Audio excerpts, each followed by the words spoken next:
you enjoy the music of Barry Manilow, Liberace, or the Bee Gees, then you're going to hate GWAR. Their name is GWAR. And GWAR, the band from hell. That band, GWAR, has got to be the raunchiest, most rotten band. They are the worst. Basically, they're barbarian interplanetary warriors who play heavy metal music and shoot various bodily fluids all over the audience. GWAR was a big, violent, sexual, theatrical rock show. It's performance art, but it's this performance art that doesn't take itself seriously. They were the scumdogs of the universe, banished to the shittiest planet they could come to. That's the thing? Your act has been described as obscene and disgusting. What do you say to that? Very accurate. What you're not seeing is what's going on behind that stage that's making this whole show work. And it's people frantically working their asses off the whole time. It's an artist collective. GWAR is a group of people that have determined to make art together. And they make everything themselves. When something needs to be done, they just pick it up and get it done. GWAR has never been famous, but we've had these little nibbles of fame. Alice in Wonderland gets nominated for a Grammy, and we're just all thinking, man, somebody really fucked up. We're going to start making movies and comics, and we're going to be a punk rock Disney. But it's also where it all fell apart to a degree. It was a little bit destructive. I just didn't see the story having a happy ending. Chaos has been what's made this band move forward. You don't do GWAR because you want to get famous. You do GWAR because you fucking love it. It's like the world needs a GWAR. It was a joke, and we just kept going with it. It's like jokes on everyone else now, 30 years later, you know? It's a joke with no punchline. Most amazing, cataclysmic rock and roll event of the century, ladies and gentlemen. This is GWAR.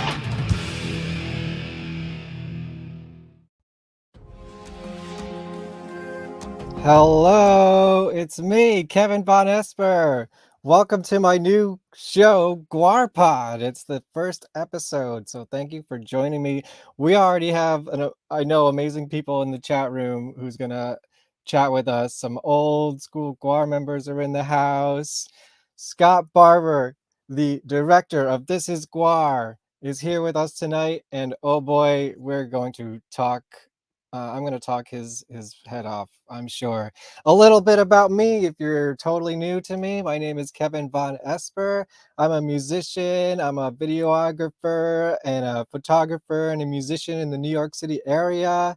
I've been running my company, Vonesper Studios, for, I don't know, officially, unofficially, 10 to 15 years, doing video production and you know, making music videos and filming live shows. And I used to have a show called Twilight Vision back in like 2009, 2010. And that was kind of like before streaming, way before live streaming on YouTube was a thing.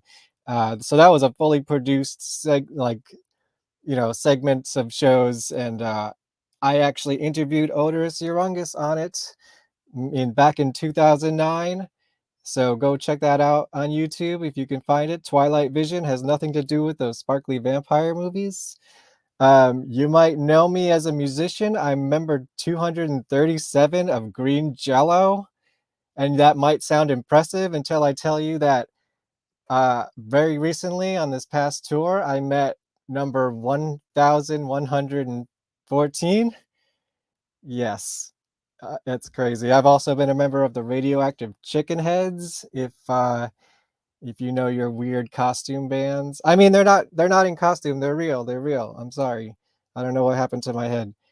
I am also making a documentary about Dookie Flyswatter and Haunted Garage. Listen, man. Someone made a documentary about Green Jello. Someone made a documentary about GWAR. I'm taking Haunted Garage for myself. You can't have it. I have a contract that says you can't have that. And with that, I would like to welcome you to GWARPod. Oh no, my little video isn't working. This is the magic of live editing, folks. Let me get my intro up because I spent a good 30 minutes on it today. GWARPod comes from on GWARPod. GWARPod. GWARPod. GWARPod.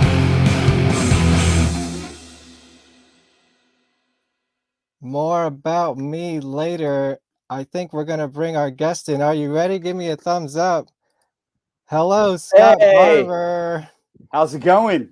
It's going well over here in the suburbs of New York City. How are you and where are you? I am in Houston, Texas. Gotcha. And how are you? I'm good, man. Is it hot over there? Super hot. Yeah, but it's finally getting better. You know, it's when it's so hot that they put out warnings like, be careful, you might die. It's so hot, you know, that's crazy. But normal, you know, that's the way it is. And it's super humid down here. Yeah, I bet. So it's kind of like being in a crock pot or like a swamp all the time, but without the luxury of having like a ocean or a beach close to you, you know? Right. Yeah. We've got is the grid gonna fail on you or? We'll see. I mean, that was when it got cold, you know, and it was like we were without power for, you know, we were at my house, you were stuck in that? Yeah, 3 or 4 days wow. with no power. It was crazy. And also, you know, the thing is, like, if you live up north, you know, it's like, what's the big deal? But the thing is, Texas isn't built for that. You know, like the idea of like, what are the snow plows? Like, they don't have those. And like driving with chains, like nobody knows how to do that. Nobody has those. So it was kind of like, what the hell? Oh boy, I hope you didn't have to drive a truck around then. No, luckily, you know, I was editing the movie, or I was working on editing it. Casey, but not without power, right? Well, yeah, exactly. Then once there was power, I had a little generator that I was able to do some stuff. Man, that's dedication to your art right there. Well, I mean, it was funny. Like some of the guys were like the producers, were like, "Hey, man, where's that cut? You know, we need a cut to send to somebody right now." And I was like, I can't do it, you know, because I didn't have the internet. Ted Cruz, dude, you know. Yeah, I know. Well, he was in like the Bahamas or something. Exactly. So. Well, wow. So I already have questions for you, and I didn't even get to any of my notes yet. You're in Texas. How long have you been in Texas? My whole life. Okay, so did you know like Rigor Mortis and all that? Oh yeah. You were a fan of them back in the day? And Hagfish for sure. And Hagfish, I was gonna say Zach Blair. Trust me, we're gonna talk about Zach Blair. Yeah. I lived in Arlington for a while. So it was like right in the middle of all that, you know. Oh wow. So, did you know them? No, I did not. So did you see them? I didn't know. I never did because I grew up in Houston. And then I lived up in Arlington when I was about like from maybe 2003 to 2009. So I don't know if I guess they were playing at that point. But anyway, he was in GWAR at that point. Yeah. So I didn't really. No, they were more of an 80s band. Yeah, yeah. Because then Mike went to Ministry in the 90s. Yeah, yeah, which is awesome. And Pete, I don't think Pete Lee ever played in Rigor Mortis. No, he definitely didn't. No. He played in a band called Sedition. But there was I don't know about that one. Yeah, they had a band on the side. There was something. It's weird that whole Casey, Pete, Zach. There's a whole thing where they played in all these different bands. Because I think I know Pete was saying he was taught by Mike Scotia. Oh, really? He had that style. That's what he was saying. I think I heard that once. Wow. That's so I don't know if he was supposed to be filling in for him or if there was plans to maybe when he went to Ministry. Yeah. I don't know, but I just remember him telling me that. Because, you know, Pete Lee, I mean, all the guitar players are freaking incredible. Oh, yeah. And you have to be. Exactly. Yeah. And I love how every guitar player, you know, you have Dirks that's been in the band for so long, but then all the other guys that have come in are all amazing. And all the people before were amazing too. But if you weren't amazing, you were at least very creative. Very creative. You know, going back to the dim times. Steve, you were awesome. Yes, for sure. Yeah, that's okay. Well, did you ever see the Rigor Mortis documentary? I have, yeah. Yeah. It's narrated by Phil Anselmo. Yeah, it's really cool. It's a bummer. I don't know if I think only part 1 was done. Yeah, I can't imagine there really being a part 2. I don't know what's left of the story. I know. But maybe one day. I don't think he's working on that right now. I think he's working on probably Hellions or something like that. Don't tell me if you know. I want to be surprised. He ended up in Ministry a couple years ago too, finally. Oh, I didn't know that. Yeah, I think like probably around the same time he was back with GWAR or right before. The most recent time, because I know he's every other beefcake since the 90s, you know. Yeah, I think it was 2, 4, 6, 8, and 10. That's one of the great things he says in the documentary. He says it like very proudly. It's like, hell yeah. That's great. Oh my God, I don't even know where to start. I have so many things to ask. Okay. So, is this your first public kind of interview since the documentary's been released? I did some podcasts Okay. right around the time it was being released. Yes. But since it's unleashing, like, I don't. have It you might really had be a chance to talk about it? nothing live like this, where it's like Okay. I can answer questions in real time. Yeah, because I listened to all those podcasts, and it was just interesting. It's like this is all like the pre, Yeah. and now it's like now your baby has come out of the womb, and okay, so let me ask you this first. How is the reaction from the fans or the general public so far? How has the reaction been from the? I mean, it's been good overall. The first people to see it were people at festivals, because we did a festival run of about 5 to 10 festivals. I And saw it at an online film festival. I don't remember which one. Nightstream, I think. I think that it was it. Nightstream. Yep. Yeah, and that was a really cool one. That's where the majority of the people saw it, because it was an online festival. So it was like 3 or 4 festivals all wrapped up into one. Right. Yeah, because So COVID, like wiped out the circuit, because right? COVID, yeah. So it's cool, but they still treated it like a festival where only like whatever 100, 200 people could be there, and you had to be in that region. So it was packed, because all the other festivals we played were, during COVID, where nobody knew like what was going on. The vaccine came out and everyone's like, okay, then Delta. It's like, what? So that was where the majority of the people saw it. But at all the festivals, people really liked it. I was kind of nervous, because there might be some, overly artsy people that say, oh, this isn't for me or whatever. But it went over really well. And then Were you worried about people who knew about GWAR or people who didn't know about GWAR? I was more worried about people that did know about GWAR, because we're a critical bunch of assholes. Yes, exactly. And I see those comments on Facebook, guys. Like when Motherfucking Liar came out, you guys were so hating on it. I don't know why, but that's a whole nother conversation. Yeah. That's what, then I started thinking about it as it got closer, and I was like, you know what? All the people that have seen it so far, some of them were like hardcore GWAR fans. Some of them were bohabs that had, you could tell because they'd have the shirts and everything, and they liked it. But it was mainly, in a big group of just festival people. So I was really nervous. I was like, I didn't even think about that. Like, now that it's specifically hardcore GWAR fans, what's going to happen? And so I had a friend named Matt Hughes, who actually has played in Green Jello as well. Yeah, I bet. I think every other person on the planet has been in Green Jello. Wait, do you know his member number? I'll ask him. Yeah, find out for me. Do you know what era he was in? It wasn't that long ago. I bet. I think there was something that I guess that he did where he would have a different group of musicians in each city. Yeah, so he did a franchise band. So I joined the band like a couple years before he started doing franchise bands, which was just like he'd show up with his costumes and have a band in every city. And then I was the first New York City franchise band. So I hadn't played with them in like 10 years. This is a whole side track, but I went back now. So now what he does after post COVID and post franchise bands, now we're playing here.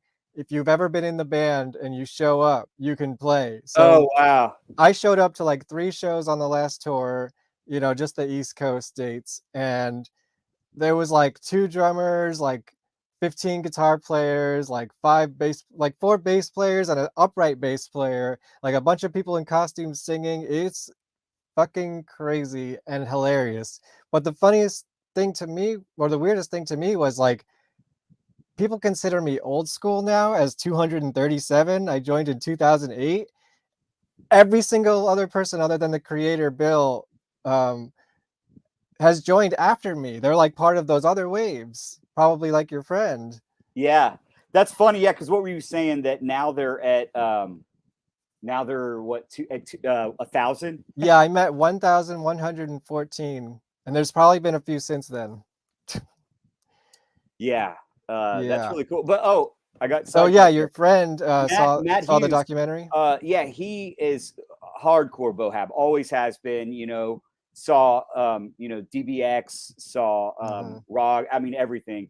And so I I was showed supposed to him. see Rog, but it got canceled because of COVID. Just side note. Oh yeah, I did get to see them at the when they did the Dave Brockie memorial service, and they played, and it was amazing. They played I watched at it online. oh, you Yeah, did? Yeah, of course.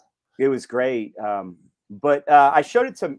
I messaged Matt and I was like, "Hey, do you want to see this?" You know, because I was really excited because I'm a member of all the GWAR groups on Facebook and all that stuff. So I was really excited, and I was trying to hold my tongue because I really wanted it to be this like, boom, nobody even knew it was coming out until it's like, here it is. I saw a few teaser photos that they had posted, but like, I was like, what the fuck? Someone got the GWAR documentary? Yeah, like that was. And it was you, motherfucker. Yeah, we didn't want anyone to know. It was just like, bam, film was like, festival. I was like, here whoa. it is. Right. Yeah, I was really worried about it, to be honest.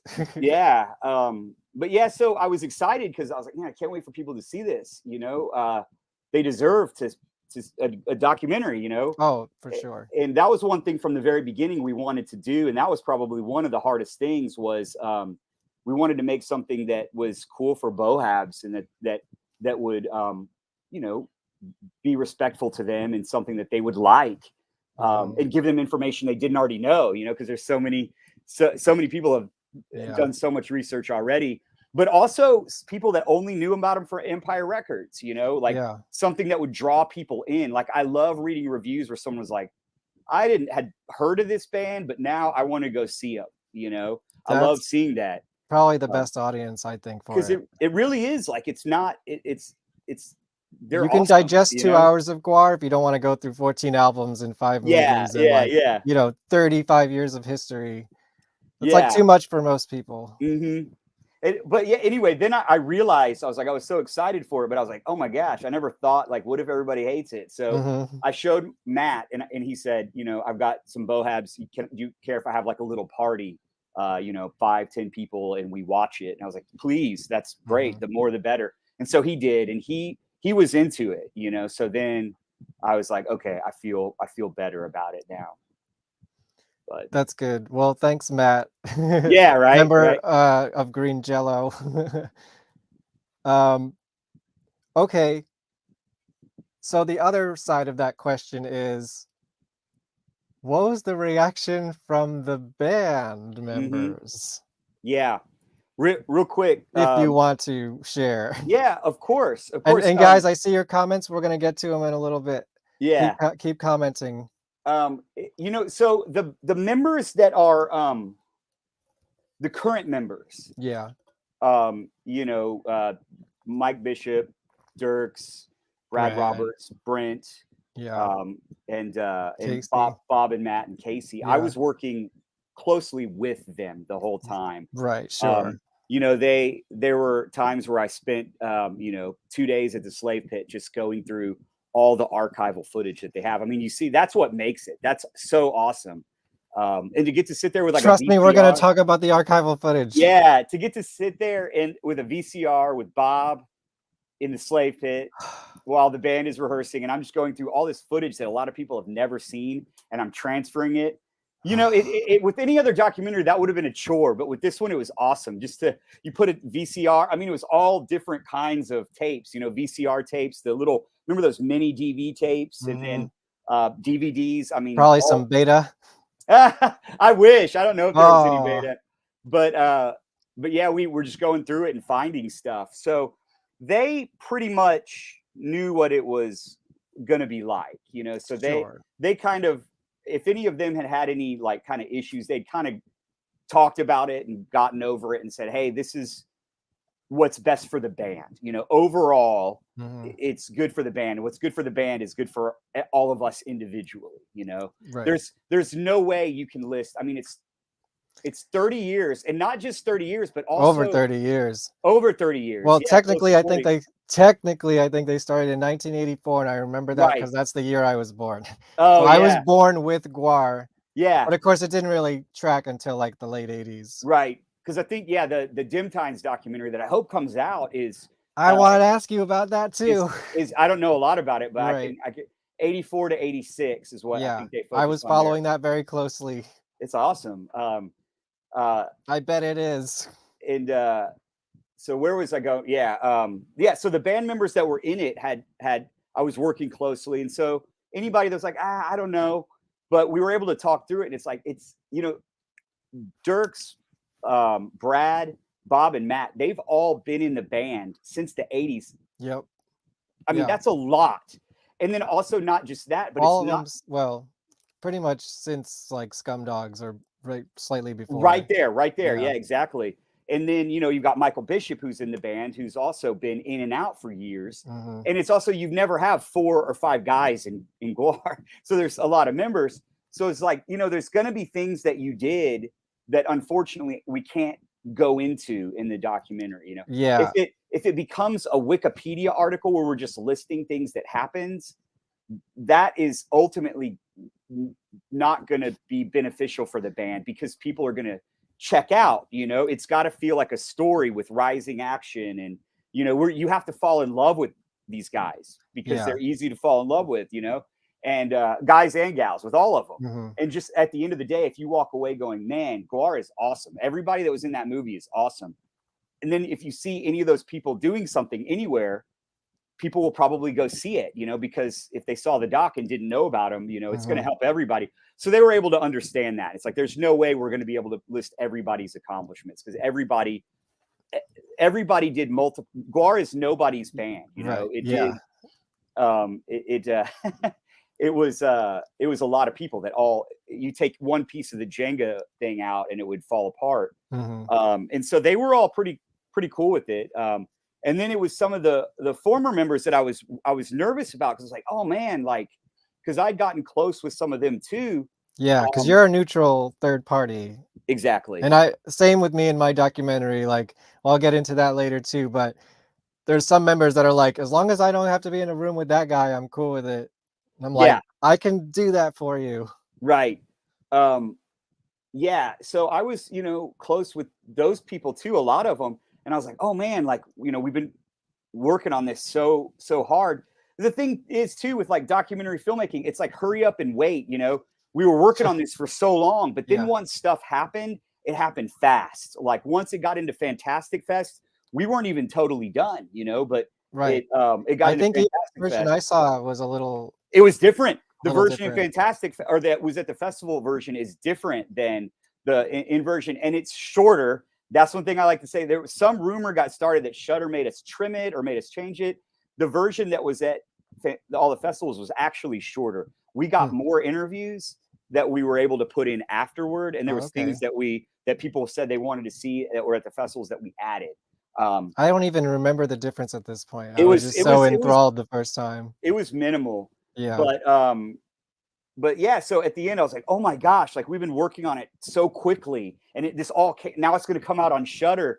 And so I was kind of worried about that. So I was trying to message people and be like, do you want to see it? Yes or no? Like Hunter said, no, I want to see it in the I want to see it in the theater. I was like, okay. So and I did. I'll get to that too. Yeah. So I was worried. Not at the fest though. I think that the majority of the people that I got to talk to like understood. It's like especially when they hear from other people. When other people are saying that was really good, I love it.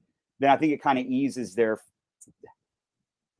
apprehension that maybe some of the things that they did weren't in it enough. Because I think some of them had said that. They're like, I don't know, you didn't put this in there, you didn't put this in there, and then once it got out there and people were like, oh my gosh, that's awesome. And then I think it kind of turned some opinion a little bit better, because they saw that it was like, okay, this was a good decision. There's no perfect scenario, unless we get to do a docuseries. So that's my next question. Was there any truth to the rumor that this was originally going to be a series, or would have been conceived as it?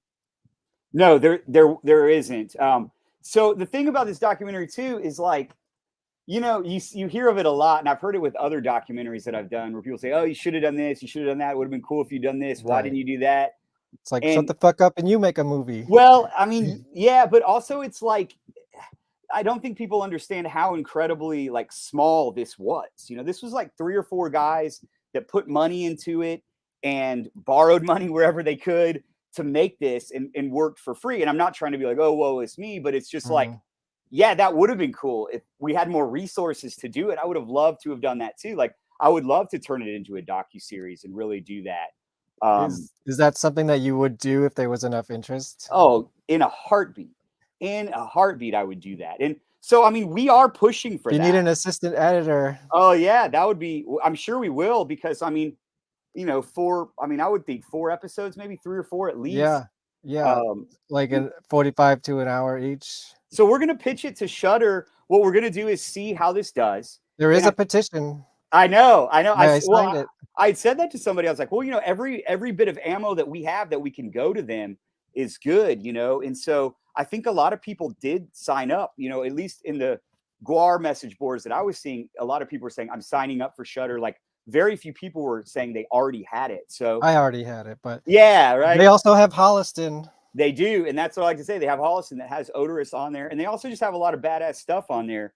So, you know, if it does good for them, you know, we're going to wait a little bit and see how it does, because also we have another big push in October. Yeah, you're going to release a physical media, right? Physical media, and then it's also going to come out on iTunes and Amazon, and where you can rent it or buy it digitally, and that's Shudder doing all those things. Okay. So then we're going to hit them up and be like, hey, you know, do you guys want to do an extended release? I don't care if I even make any money off that. I wouldn't ask them to do pay me a bunch of extra money, you know, for another film. I would just love to do it. And, you know, I mean, that's the cool thing about Shudder is they're really open. They have a lot of content. It seems like they're always looking for content, and they have some 3 and 4 hour movies on there, like those In Search of Darkness. I don't know if you've ever seen that. Yeah, I have. Yeah, those are like 4.5 hours each. They're like 4 hours long. So there's a new one about space movies that I haven't seen yet. Yeah, In Search of Tomorrow. Right. Yeah, I got to check that. I don't have 4.5 hours to watch. Well, that's a tough sell. It usually takes me a few nights to do it, but they're worth it. They are. I have a friend who, like, he says, I put it on, like, and I just keep it on. You know? It's like comfort food. It's comfort food, because it is one of those things where it's a bunch of different little stories. So if you are eating or you get a call or you go to the bathroom, whatever, it's not like you miss a crucial thing. No, and it's all the people that you love from all the people that you love. So and some of them are in my documentary, Shudder. Yeah. So, you know, it's hopeful that they do it. So I really hope that they do. So we could do like 3 or 4, you know, and maybe they would let us put it out as a bonus DVD later on. Yeah, because I know that's one thing that we really liked about Shudder was they want to form a relationship with GWAR and do more GWAR related things. They need to put out their back catalog of movies up there. I know. That's what a lot of people want, and I don't know, because the thing is, I'm not involved in that. The thing no, of course, I'm not asking you about it, but I'm just saying, like, that's an idea. You want to work with GWAR? There's got like already Grammy-nominated movies ready to go. Yeah, Skullhead Face, put Phallus, put Live from Skullhead Antarctica. Face is like my favorite B movie of all time, even if GWAR didn't exist just outside of that one movie. Yeah, it's awesome. It is. It's got a little David Lynch feel to it, and yeah. And I know none of them are actually happy with it, but it's like. Yeah. It came out. Yeah, exactly. But yeah, I hope that they do that too. And I have a feeling that's what they want to do. I know that, I'm sure, you know, as GWAR has moved away from having record labels and putting well, probably Metal Blade does own a bunch of that stuff, so they would have to be involved. So it would have to be probably one barrier. Yeah, it would be a big conversation between everybody. But I know that they're slowly buying all their stuff back. You know, like they got like Scum Dogs, you know, they got that back. Well, they always owned that. That was actually before they signed to Metal Blade. That's why they own that. Okay. It was actually licensed to them, and then they signed them. So they own America Must Be Destroyed. Okay. And then GWAR owns This Toilet Earth, apparently. Yeah. So I know it's and kind Hello. Of like, yeah. Yeah. So I think that it's if they can either get it back or figure out the stuff. But I mean, I would love for them to do original content. I would love to see Blothar or Pustulus on Joe Bob. I think that would be incredible. Dude, they should do a double feature GWAR on Joe Bob. It's on Shudder, so it's already there. It'd be awesome. They totally should. And I gotta show off my brand new Blothar you got it. That's bobblehead awesome. from the new album release. It just came in like yesterday. It's a beautiful little disgusting little fucker. It is. And as I'm sorry, I just have to take over and show my odorous guy. I was 99% sure I ordered the regular one too, but at least this one came in. It's awesome. There's a big giant cuttlefish on it. Oh, you do have the regular colored one too coming in? I am like almost certain I ordered one, but I haven't received one yet. So I gotta check my emails. I don't know. This was like a year ago. Yeah. But yeah, you know, and Shudder does like curated, like they'll say this is a list curated by a horror director, you know. I can't remember who they have on there right now, but like a GWAR curated list. I know. Like, these are the horror movies that GWAR, you know, loves. So, let's cross your fingers for Shudder. You know, to me, it's like if they're already wanting to work with GWAR more, well, it's like here's something you don't even have to work with, you know. The footage is already there. We could edit it together. And then give you another movie, another GWAR related thing pretty easily. Yes. So I hope that works. I mean, we're all fighting for it, or fighting to get a longer cut out there any way that we can, you know. Yeah. Because we'd love to see it, you know. And I'd love to see it for sure. And that's why, even though I had seen it at the online film festival, and then I saw it in New York, and I'll show some pictures from that later, in Brooklyn, and then like I think it was the next day or the day after it came out on Shudder, and I watched it again just so they had those like numbers for the first day, you know. Oh, that's awesome. Because it's like, yo, if you like music documentaries about weird horror bands, that's a good look for you, Shudder. Yep. And there's more where that came from. There's more where that came from. Yes. Yeah, and you know, with as far as like docuseries goes, you know, the reason why, I mean, one, we just didn't have the resources to turn it into a docuseries. You know, I mean, we got in debt just, you know, making what we did. Right. And so to do that would be even more. But then also it's really hard to sell docuseries. So the chances of us making our money, I mean, we're not trying to make any money. We just want to be able to pay back to people, you know, that loaned us money to do it. It's way harder to sell a docuseries because everyone wants to make their own docuseries. Like I'm doing that right now. I'm trying to get a docuseries going, and it's really hard right now to sell anything to anybody. Everybody wants to. Oh no! Don't tell me that. Yeah. Well, but I mean, Shudder is not like that. I mean, Shudder. You know, I'm talking to all my friends right now who have documentaries that are about way bigger things than you know, things that you would say are more marketable than GWAR. You know, and they're having trouble because everybody wants to make their own thing. You know, so docuseries, yes, they're in, but people want to, like, a company like HBO or somebody like that, they would want to come in and make it themselves, you know. And we weren't originally, we weren't thinking about Shudder until we got in Fantastic Fest. And then a guy named Josh Goldblum got involved with it, who's a really awesome dude. And he was the one that was like, well, what about Shudder? And we're like, ooh, we hadn't thought about that, you know. And then I've been thinking about Shudder straight from the start. And yeah, I mean, then once we got the ball rolling, we were like, you know, should we wait and get other offers? And then we're like, no, this is the best. Like, nobody is going to give us. I mean, we were at least able to. We'll break even with this movie. I mean, they are AMC. Like AMC is pretty big, you know. They're kind of the best of both worlds. They have that AMC money, but then the freedom to do what they want to do. Exactly. AMC, but with Joe Bob Briggs, you know. So they treated us really well, like, and they treated GWAR really well. So we're like, let's just do it. Like, this sounds like a thing. And, you know, they got us out there. You know, they got us written up in a bunch of articles. Like, you know, I have another documentary that's on Hulu. We're going to talk about that too. And it, you know, GWAR has had way more interaction, like online. Maybe don't spoil what it is yet. I won't spoil it for the people who don't know. But it's something that you would think would be more marketable than GWAR, and it was picked up by Hulu. And, you know, it didn't get nearly the marketing push that this got. You know, that's crazy. Because Shudder. I did watch it this week, so. Oh, cool. Yeah. Shudder. They did it. So yeah, Shudder. Go ahead. Fuck yeah, Shudder. I was gonna say let's jump to some comments, see who's here.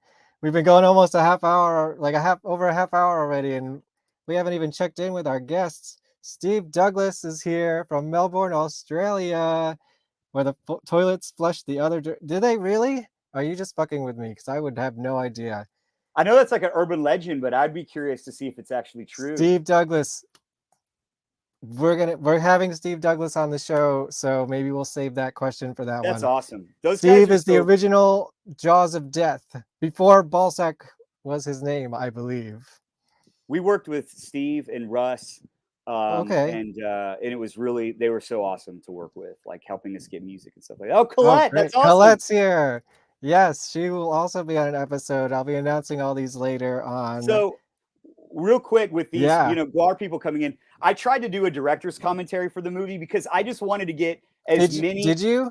Well, I did something better because it sucked Okay. because I noticed all I was doing was going, oh, this person is so cool. Oh, this person's a great person, a great guy, a great gal, because everybody in the movie is cool. So I was like, nobody wants to hear, first of all, nobody wants to hear from me, especially just going, oh, this person was so cool. It's so cool to get to hang out with them. So we had Bob and Dirks Oh, from yeah, I GWAR did see that. do Yeah. a commentary, and that's way more valuable. So people do get a deep dive with that because they go know in everything. they go in deep when stuff is happening. They go in deep of, oh, this was actually this, and they go into all this stuff. So That's awesome. I'm looking forward to that for sure.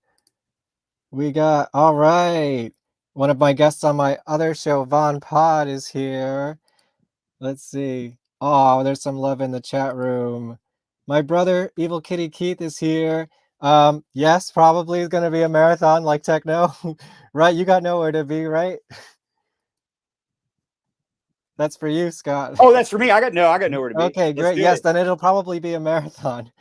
Was Hunter in Radioactive Chicken Heads? Sort of. His character Techno comes out and performs with them sometimes, and he did some art for them. So yes, sort of. Hunter performs with the Chicken Heads. Yeah, Hey, Steve. you gotta. All right. Let's see. Yes, we have another. My brother was in Dallas for a long time, for a while. Cancun. There you go. See, we're back to the grid. This is how we're talking about Texas in these comments. Drowning pool. Yes, I know you liked the drowning pool. Did Scott ever leave a bag of his clothes at Chuck Vargas' house? So this dude here, Rocky Moon, he's kind of responsible for the whole thing. Whoa, Rocky Moon, you rock. He's in a band called American Sharks, and they're awesome. Oh, yeah. Didn't they open for GWAR? Yeah. They opened for GWAR. I may have seen you. I may have come in right after you were leaving the stage. He was the one that kind of started the conversation going. I love him because they kind of combine two styles of music that I love, that you would be like, that doesn't seem like it would go well together, but it does. And that is that kind of like Melvin's kind of slow, stoner metal with like punk, like nice. It's like, oh, like that's yeah, and he's awesome. in the documentary, right? Or someone from that band? Or am I wrong? He's not. No, there's somebody from the Sword in it. Oh, yeah. With him. But yeah, anyway, yeah. So I did leave a bag of clothes at Chuck Vargas' house. What's the story with that? And that's in Coney Island. Mm-hmm. So yeah. we pushed ourselves so hard for this because we had no money at all to make this. So when we would make a trip out to the East Coast, we would stay out there we would try to hit up as much places as we could. So it was actually when I was debuting my last movie in New York at a film festival called Doc NYC, I was like, let's also get some interviews for GWAR while we're out there. So we first we went, it was crazy. We followed GWAR on some tour dates through Virginia and Washington, D.C., and then interviewed some of those guys. And then we went up to New York, interviewed Chuck, and then went over to... Wait, did you film a GWAR show in New York? No, I didn't. I wish. Did you go to one? No. So we filmed a... Because I guess they weren't... I think they were like done with their tour. That was like almost the end of it or something. And so, I mean, it was like go. And so I hadn't even changed. It was raining in New York. And so I changed out like outside somewhere. I like went around a corner and changed outside so I wouldn't be dripping wet in Chuck Vargas' house. And I put it in this trash bag. And, then we come in with all this equipment and we're like, coming in, trying to be like respectful of people's time and in people's houses. And so then like, it was just this little bag that I had left. And then it shows how cool Chuck is. The next time we saw him, I can't remember where it was. I don't think it wasn't when we interviewed him. Cause I wasn't there. But it was, I think whenever Chuck came to, Richmond for, the Halloween show. No, before that, for the Dave Brockie Okay. memorial statue or the grave Oh thing. wow! So you would started this before that happened? Yeah, Okay, a little bit damn. before that, and he brought it. And he was like, "Hey, I think you left this at my house." I was like, "Oh my god, that was like 6 months ago. I would have That's just thrown cool. it out." And thank God I tied it tight because it would have been smelly, because it was wet clothes. So that was really nice of him. So yeah, as embarrassing as it is, I'm sure he's used to wet clothes being in GWAR. True, yeah, but Yeah. that was really nice of him. We had a Chuck, I'd blast. love to get you on the show. We've met a couple times, but you probably don't know who I am. I did see him at the premiere, and I was like, "Hey, Chuck," and he's like, "Hey," but they were kind of busy, so I didn't want to bother them. It was the wrong time to do it. This guy's. You'd think a big time Draco would stream from a better location than his coat closet. That's he's a producer on the film, Josh Mills. Oh, what's up, Josh? I figured this guy was gonna be fucking with you. You Yeah, probably knew him. Yeah, great. He's awesome. I think that's funny. My buddy Jeff is in the chat. He's actually working on a documentary about. Well, we can't say the name of the band in it, so it's called "They Came from Lodi." And if you know, you know. Did you ever see the archival footage I edited on Betamax as a demo for Kramer Shimmy Disc? We went to the public access studio at the local cable company. I've seen it, yes. I think there's some clips of that in the documentary, for sure.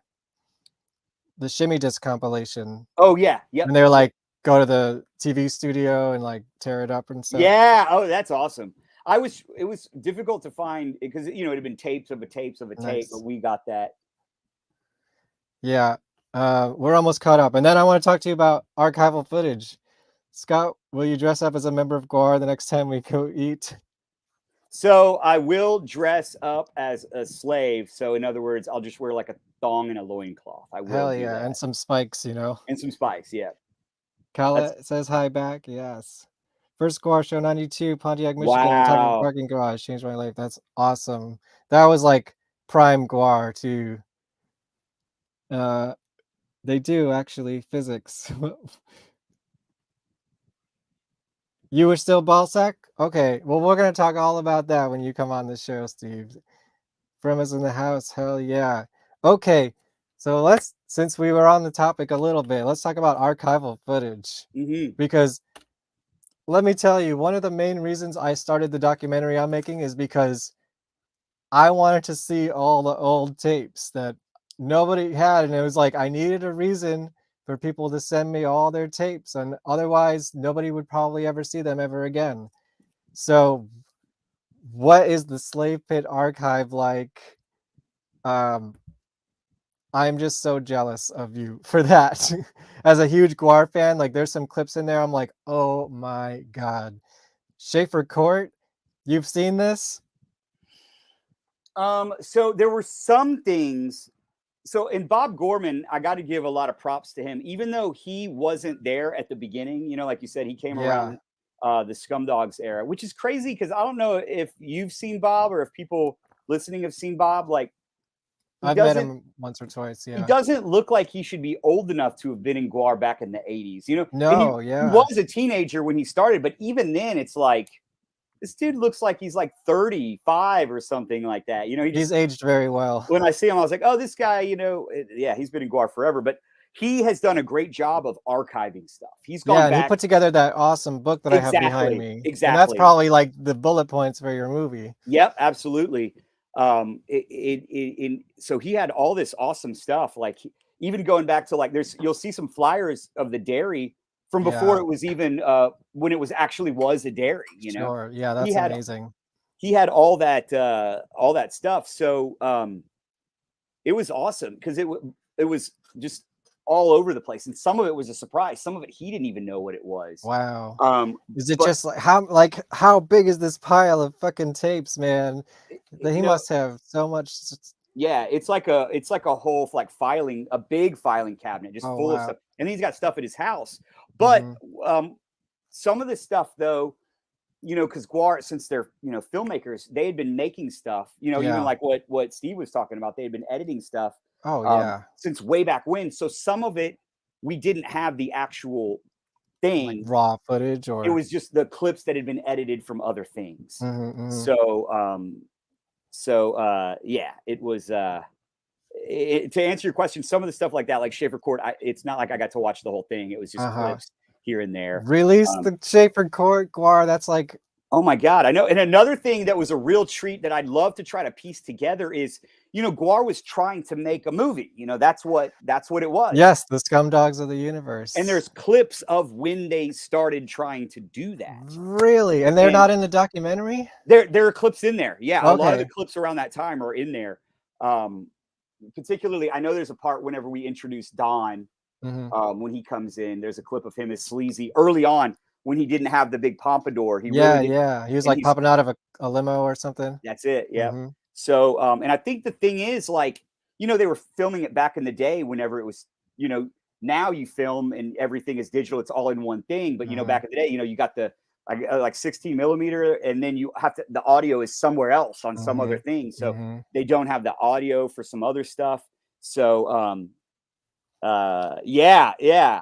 I've seen that. Steve saying the jetted. I know that show is like legendary for GWAR, and like that's like, if I could to pick one show out of their whole history to like watch, it's that one. And I see those clips and I'm like, oh my God, you guys gotta release the Schaefer Court footage. I think too, it would be cool to go to Hunter and be like, look, man, make your movie. I was like, I'll just film it. I'm not asking for creative control or money. Like, I'll just film it. I think that would be in a way hilarious to have the footage from back then. And not even mention, like, just cut it together. So one scene is like 1985 and then one is like 4K now, but don't even say why. Like, it's like interspliced. I kind of brought that up to him. You watched my interview with him, or at least some of it, right?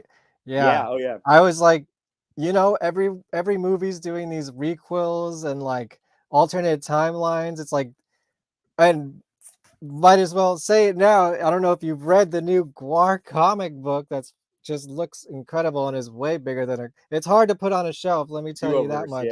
But it's the oh wow, I hadn't seen the big one. That's cool. Yeah, I don't know if there is any other one. The Duoverse of Absurdity. So they are already toying with the idea of alternate timelines. Why not one of them be the original movie? Like, let Hunter do his thing. Like, it's not hurting anybody anymore. No, they should. And it's funny, I remember even before they put that out a long time ago, Bob had talked about that, where they never wanted to box themselves in. They wanted to be able to tell other stories, but they also did want to be, because they're all comic book fans and stuff like that. They wanted to be somewhat respectful of the origin. So then that's what he said they started talking about a long time. Like Dave Brockie had even talked about, was like, let's talk about like how GWAR can go back and forth in time, but also sideways.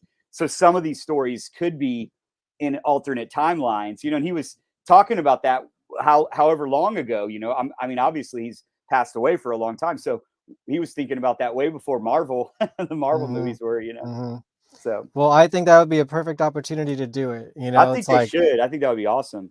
Who cares, man? Like, I want to see it. Or he did say that he's working on something that would bring in a lot of the elements of his original concept. So maybe it's a comic book or something, I can't wait. I mean, Hunter's a genius. And the stuff that he does is so awesome. Like, you see what he does, and it's like he's just like, he's MacGyver. He's like MacGyver and then like a crazy artist put together, like he can see something like, oh, there's an old couch right there. Now it's a big, whatever. Now it's a big arm, or whatever. Yeah. Whatever it is. He can just make anything.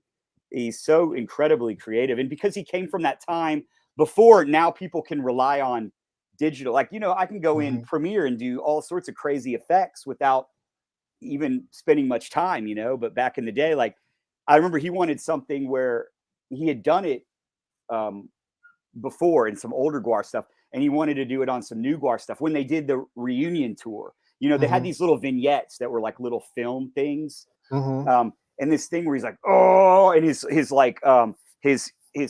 wrench hammer comes onto him, like it comes from nowhere. Yeah, he films it in reverse. So it's like, it in reverse. Yeah. But and in theory, that's like, oh, that sounds easy. But to make it look like it comes, he has to be thinking of it in reverse. It's just, he's such an awesome dude. And it's such a like simple film trick too. It's like simple but effective, and that's kind of like what GWAR is. Yep, exactly. Yeah. And speaking of Hunter, like that, one part where he's talking about Dave's death, were you sweating about putting that in the movie? Because as a filmmaker, I'm like, ooh, that is perfect. But goddamn, like, I was a little that's bit. pretty like, ooh. I was a little bit, but then it was like, you know what? Like the whole point of this was to be truthful, and Yeah. that's what GWAR. That was one thing I got to give props to GWAR for too. Is from the very beginning, they're like, don't make this seem like a GWAR commercial. Right. Don't. I mean, nobody wants to see that. This is warts and all. Yeah. And to me, it adds a lot to the movie because it definitely does. Yeah.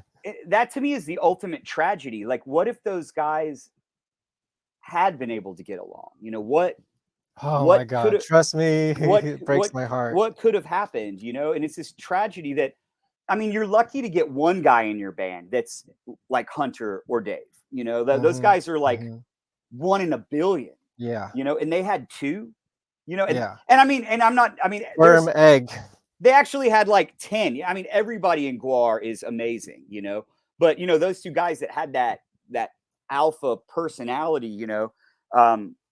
I mean, and it's just such a bummer, that even in the end, they never were able to patch it up, and they were never able to work together, because I mean, who knows? It's like a John and Paul type thing, which I know John and Paul went their separate ways eventually, but for the majority of the time they were working, they were together, so I was like, I want to put it in because that's the tragedy of it all, and that's what happened. And that was one thing I was nervous about at the end is, I've been looking at it because I know a lot of these people. I don't want to claim I'm friends with them, but I talk to them more than a person who is just watching it. And I didn't want Hunter to come off as a bad guy, because at the end of the day, we wanted to paint it and be respectful between those 2 guys, where you see where both of them are coming from. Yeah, I mean, you weren't 100% positive about Dave either. Like, and that's what we wanted to do. Whereas you see, but the problem there is Dave's not there to give his side of the story. So, I think we did kind of treat Dave a little bit more like, okay, we can't say that, but at the end of the day, it's like, when people say it, like, that's so harsh what he said. It's like, yeah, I mean, it is, but also, it's like, don't forget, like, we're looking at it from a lot of people from fans, but I mean, it's not a decision that he made on a whim. It's not like they had one falling out. Like, you see in the movie, they didn't get along for a long time. Yeah, and let me tell you, I went on tour once in a tour bus for like 2.5 months, and you get real close and personal with all those I believe people. that, And imagine I did that once for 2.5 years, and almost everyone on that tour didn't talk to each other for like 10 years or something like that, So like, imagine doing that every year and on a fucking school bus, no less. And doing what all those guys have to do. Where, I mean, they have all, I mean, I could only imagine how stressful that is. Yeah. Not just worrying about your instruments, but also like, oh my God, this giant monster, it doesn't work. Yeah. Like, what do we do? Yeah. And it's not like, it's sad when you hear about people that were like best friends for years and they threw it all away because they had a falling out, but that's not what this was. They were never really best friends. They were just 2 creative forces. There were 2 creative guys that we're all lucky found each other because we get to experience this amazing thing. And, at the end of the day, it's like, what he said was harsh, but if there was somebody that you really didn't like, I mean, we talk in the documentary, those guys got in physical fights, physical confrontations. Like, he kind of disputed that a little bit, but yes. Oh, really? A little bit. He was like, yeah, we were hamming it up on that bus. Like, nobody got hurt. Okay. But hey, it's good drama, and that's what they said. So as a filmmaker, you take what they said. You're not.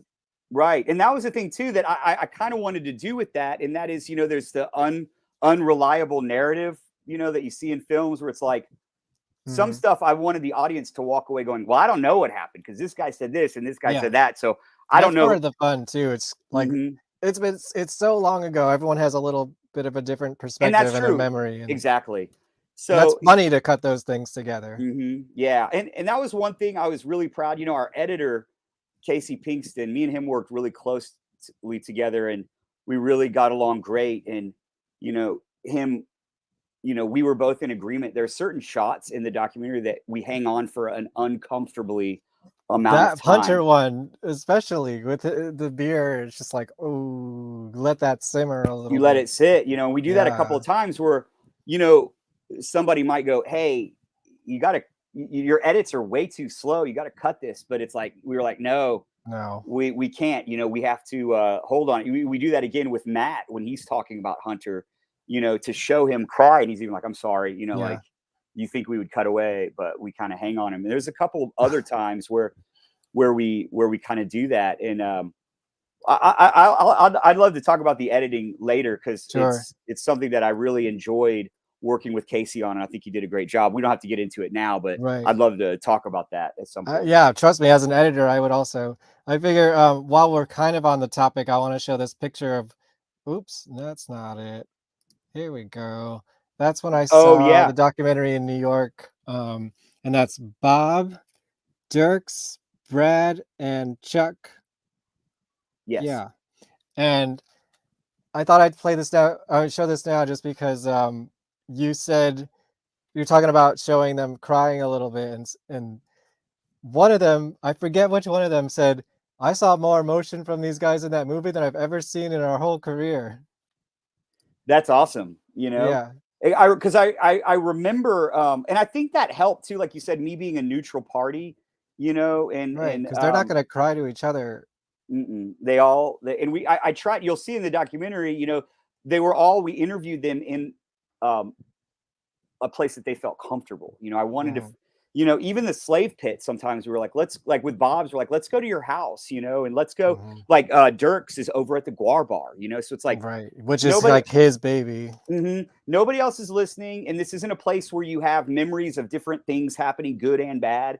And, so yeah, it was really great to see that. And I hope it was, you know, therapeutic for them. And I, you know, Bob says in the documentary, you know, whenever Corey Smoot passes away, he says, you know, we're a bunch of dudes that have been in a band for decades together, but we've never really talked about stuff like this. You know, I think that's fascinating, you know, that you were their therapy, man. You're their therapist. Like, you know, and then, yeah, well, it was a great experience to see that. And, you know, even, you know, it was really cool. One of the coolest things to see, and this is what I was worried about with the documentary, was the majority of it, you know, Hunter came back and did a tour with them. Yeah. And he fucking killed it. Like, dude, he was having so much fun on that stage. And he was more in shape to do it now than he ever was. Then and I was watching him like at the Scum Dogs I filmed, you know, the live stream concert of the Scum Dogs tour, because you know they couldn't have a big concert, so they the Halloween live stream. Yes, yeah, live stream. Movie match. I didn't say anything. Yeah, I filmed that. Oh wow, I didn't know that. I wasn't the main guy. Yeah, I have the Blu-ray, and I watched it. It's a really talented guy named Dave Brodsky who's done a bunch of their music videos. I've heard that name. Yes, very talented. But I was like, hey, I'm already gonna, like, I wanted to come and film it because it's like Hunter's fucking coming back. I gotta film. Yeah, this, and Danielle too. And Danielle and Chuck and Don was there. Like seeing Hunter and Chuck, you know, together, because that's kind of, they were there before anything. Yeah, I think they were always kind of buds. And I was like, well, I'm already going to be there. Do you want me to be like your crew? So me and my camera guy that I was bringing already, we then crewed the show. So it's kind of like the two different film crews kind of helped each other out, which was really awesome. They came out wonderful. I mean, I think they should do more stuff like that. I do too. And but Hunter, and the in between scenes and stuff, like the intro. Yes, there was a thing where one of the props, I think it was whenever they, you know, the skull thing, you know, the skull comes out. It's like one of the things they used to do a lot. You know, I think it's Chuck that made that up, but like the skull comes up and blood, you see the brain and blood comes up. Yeah, probably during Slaughterama. Yeah, that's exactly it. Yeah, during Slaughterama. That's something an effect that they don't really do anymore. You know, it's not something that they've done on the last couple of tours, because you have to have, it's something different. I guess you have to have a little pressurized thing. It's like, you know, that pops it up. Interesting. And so for whatever reason, it wasn't working. And, you know, they had this whole big show they were having to put on. So it was like, what's the thing? And Hunter, he got a little like stick and then some string, and he tied it to the thing. And he was like, I'm just going to pull it and open it. Amazing. And it worked. It worked great. And I mean, so he Just thought of it immediately. I was like, oh, it's no big deal. To go back to what I was saying about the dude, how he looks at things in a different way. Like, what's that Michelangelo or whatever that says, I look at a thing of marble and I just carve everything out that wasn't, David. And that's how I made it. That's like how that guy is. He looks at something and be like, oh, I can make something out of that. So, anyway, it was seeing them. And that's how they built all their original props and costumes. Just like, seeing him, like whatever. Yeah. The majority of the documentary was filmed before that. So that's where you get all that stuff of Hunter saying, I'm glad I'm far away from those guys. At the time, I remember talking to the guys when I was making, I was like, it'd be so cool to end this documentary with you guys getting back with Hunter, and not trying to candy coat it. I don't want to invent something that's not real, but even if it's just kind of a weird conversation, like I'd love to see y'all together, or at least maybe like Matt and Hunter or Chuck and Hunter or something. And at the time it was like, that will never, ever happen from both sides, and then it did. And it was like, man, now I don't want this documentary to be out there where, at the end you see how much Hunter meant to them. You see, Matt cries that he doesn't get to see him, and you see him be so excited. And that's kind of this awesome way to end the film, with Hunter coming back and killing it, being awesome. Not only that, going on tour. Exactly. And it was like, I didn't want it to, I was like, it seems like I don't know. I don't claim to know. I don't claim to be inside, but just from an outsider, it seemed like maybe the wound was healing. And I was like, now I don't want them to see what they said about each other and have it open back up, No, I think Tor would do that. Just anyway, find it out. Yeah. I, again, the same perspective as you, just looking at it from the outside point of view, which is funny is when I met Hunter in LA filming my documentary, and we were also in a comfortable place that he knew, like we were at his friend's house who was in the band I'm making a documentary about. He comes over to play board games with them all the time. Oh, wow. So he was comfortable there, and it was just probably after he had done your interview, but in the process of them getting the contracts done for the tour, it was a very interesting point in GWAR history. And I heard a little bit about the, behind the scenes there, but I'm so glad everything worked out and he went on tour. And I am too. Matt, I was watching every show nightly because Matt sets up his little camera on stage, his phone, and streams it on Instagram of all places. And I was just watching Hunter every night, just like having a ball. And it's like, all of the guys, like, so there's a special feature. You probably seen it on the DVD. The Halloween show. Yeah. I edited that. And, and all the guys on there are like, we were all being showed up by Hunter. He's older than us and he hasn't been in the band. They're like, but he's a wrestler now. True. And everybody was saying that, and he went to wrestling camp. Oh, really? I did not know that. Like he's kind of the real deal for his age. I mean, he's got to be in his 60s. He's jumping off the turnbuckle with that, giant claw and everything. Yeah. God damn.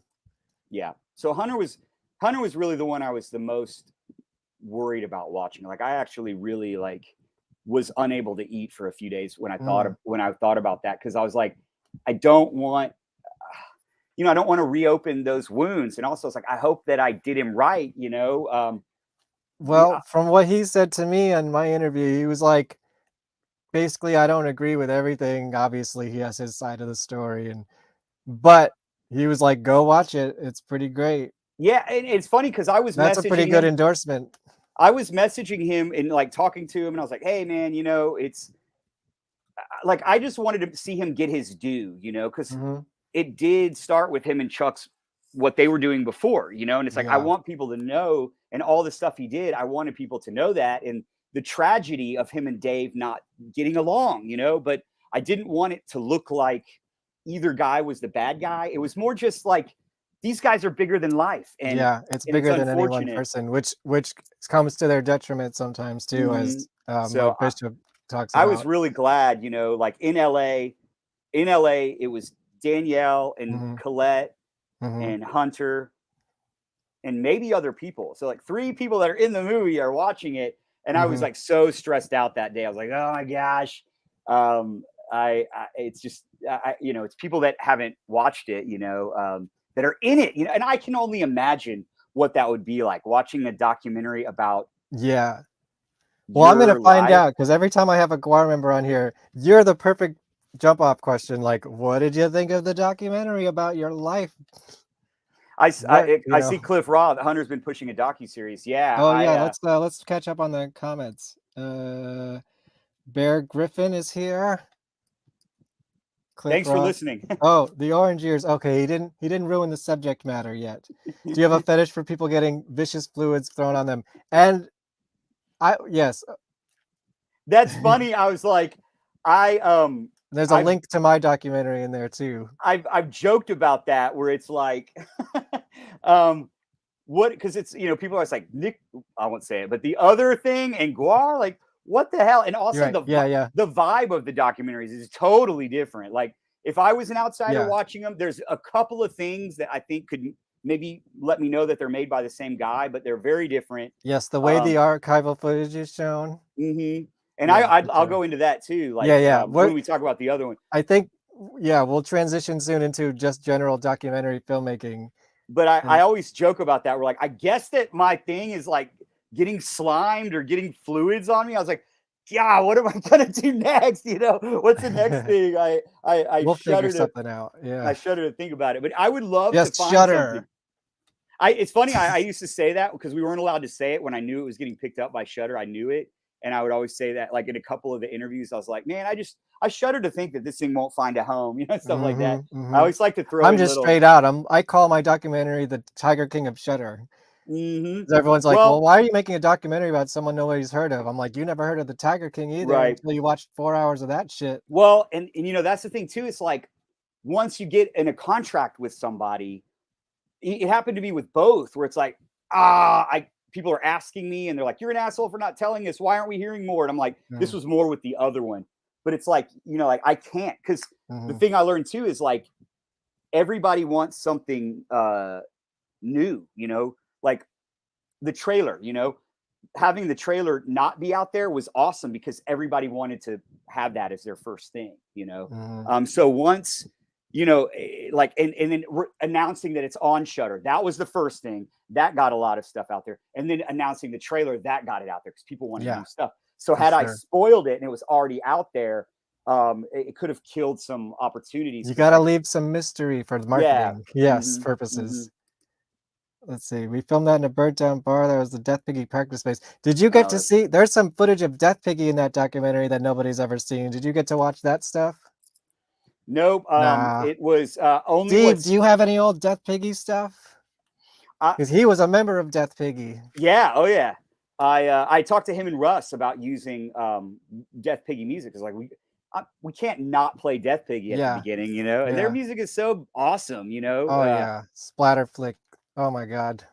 In some of the stuff. Like, the Death Piggy stuff, like there's a shot of Dave Brockie back there when Colette's talking about him, you know, Colette's kind of like building him up, you know, she's like, you would, you know, before you even knew him, you'd see this graffiti. And I think that's such photos of that and everything. I think that's such a cool moment with Colette in there. Like she's talking about this person from all those years ago. And you could tell she still has all this respect for him. You know, she still remembers how magic he was when she first saw him or whatever. But there's a video of him from Death Piggy. And like, we only had a Shudder thing. Yeah. We only had a couple of footage, a little bit of it.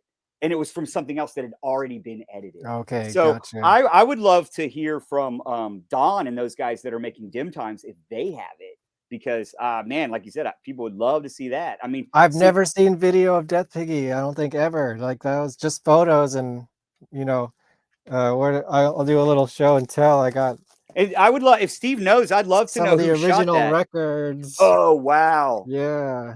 I'd love to know who shot that because you see there's a shot of Dave and it's when he's got the beanie cap on and it's it's like good. It's like good footage. It doesn't look like, we don't know who shot that. Steve, do you know? I don't. Yeah, I'd love to, if Steve knows, that'd be great. I know when you have Don Draculich on there, he would yes, know. That'll be the next episode, guys. I'll show a flyer in a little bit.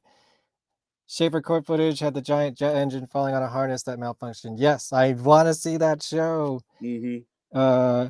Going to school with stained skin from GWAR in Flint, Michigan. All the memories. Hey, Alice in Wonderland was fantastic. Indeed. Oh, they're talking to each other in the chat room. There was a bunch of early footage from a guy named Michael Yes. Moore. Yeah, and I Yeah. know he shot the first show at PB Kelly's, correct? Pubes in Wonderland, I believe. There's another person, speaking of that, Melody Mandel. House of Masks is in the house. Oh, cool. I love that channel. Influencer. That's awesome. Well, spoiler alert, he's going to be on this show coming up as well. Oh, awesome. Awesome. Yeah, I saw he's interviewing some people too. Like he interviewed Chuck and some other people. That was really, really cool. Yeah, I wish I knew he was in New York, man. We could. I want to see that, because I think that's, another way. It's out there.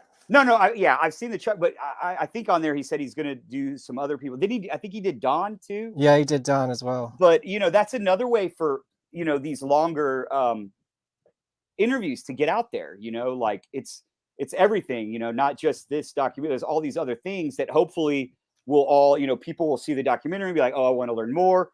And see those longer interviews with Don and Chuck and get all that stuff, because Hunter was like, oh, I sat down for at least 4 hours.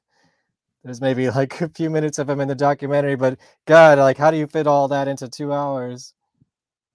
Yes, yeah, no way it would happen. Yeah, GWAR or Dave, yeah. Yeah. I don't know. Oh, they're talking to each about other. Flint, yeah. Yeah. Let me skip to.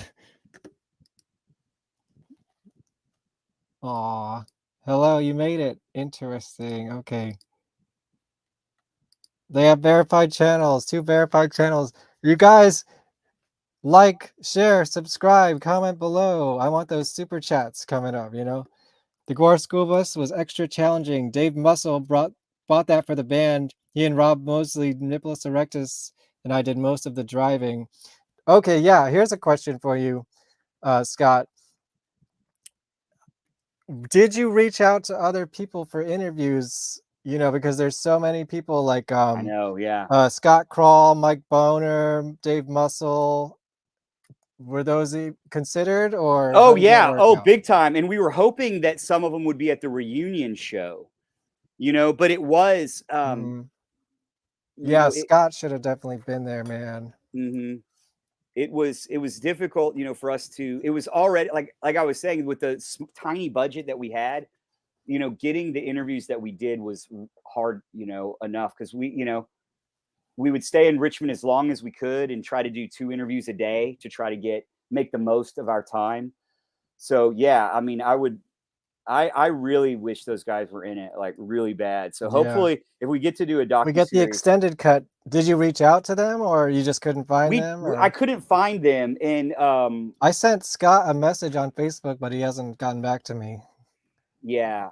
Crawl and Muscle would be good. Cause that was one thing I found out, that Dave Muscle bought that bus with his own money. Yeah. He's like an unsung hero in GWAR. People don't talk about him enough. All right. See ya, Evil Kitty Keith. Thank you for joining us. My Killer Podcast in the house. Yes. Thank you. Yes, I got a haircut. Who is this guy? I had like hair down to here like a week ago. Kind of like your hair, Scott. Oh, I saw in the Hunter one it was longer. Yeah. Yes, Hunter's been pushing for a docuseries. We want to see it. What's harder, trying to do justice to the living, breathing people behind GWAR, or trying to do justice for the salivating fans of what they created? That's sort of similar to what we were talking about before. Yeah, I in a way, it was harder. I mean, the people that did it, you want to give them their due respect because they did it, but also, they get a little something out of it because, it props them up a little bit. But for me, I mean, the people that were in it was way harder. The people that I got shit from was probably more. That's like something you had to worry about later is when it was already done, right? Yeah.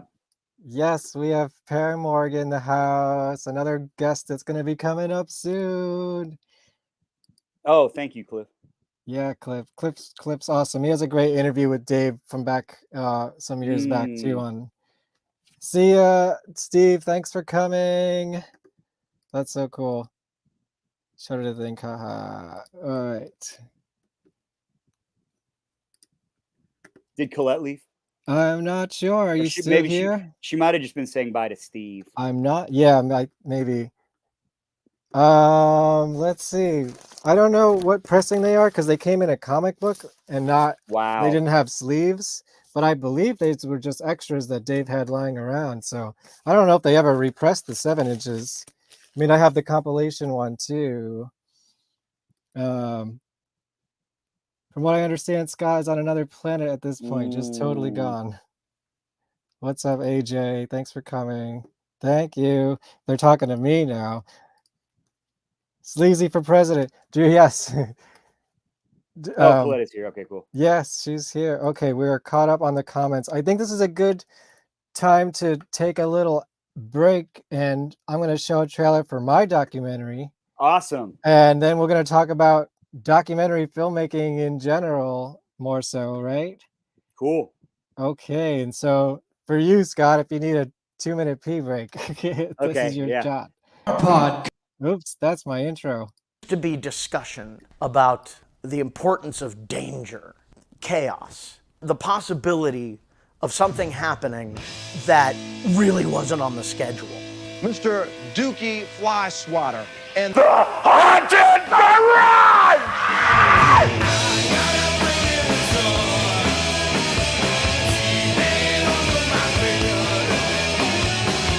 If you took 80s slasher movies and put it in a blender with metal and punk rock, you're gonna get Haunted Garage. Dookie and his crew were almost like making horror movies, horror punk. But the gag is, you're in the splash zone. It is splatter rock. It is chainsaw rock and roll. Not only chainsaw them, but would pull the guts out and spread them all over the place. It's like going to a horror movie, except it's actually happening. There was this real fervor at the time about shock rock, how bad it was for the kids. The shock value was exactly what I wanted. I look over and I see Dookie with his arms on fire. The flashes from the rear end.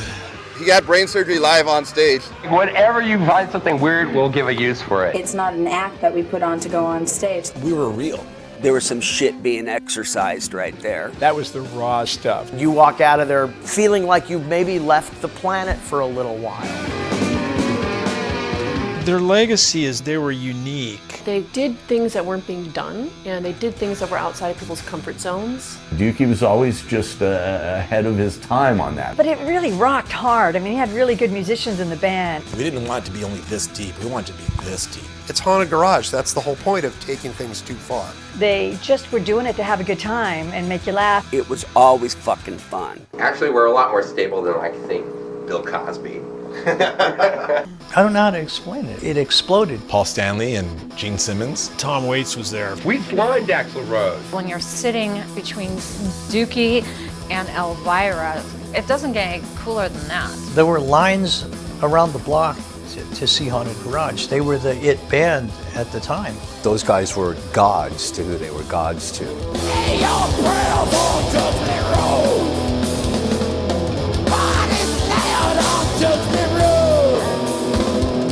He's an icon of the underground exploitational genre. Punk rock god of Hollywood. Bela Lugosi's horrible punk rock grandson. G.G. Allen, but fun. He's like a friendly vampire. He was LA's Peter Lorre. You need somebody in a movie, that's the guy that you want. Roger Ebert said it's the worst movie he's ever seen. Cold Steel. Sharon Stone? Who knew? He had a great writing career. He puts everything he's got into it. He made his whole life his art. I think that the whole world should know about it. Now I'm gonna cry. Slam, slam, slam, slam, slam.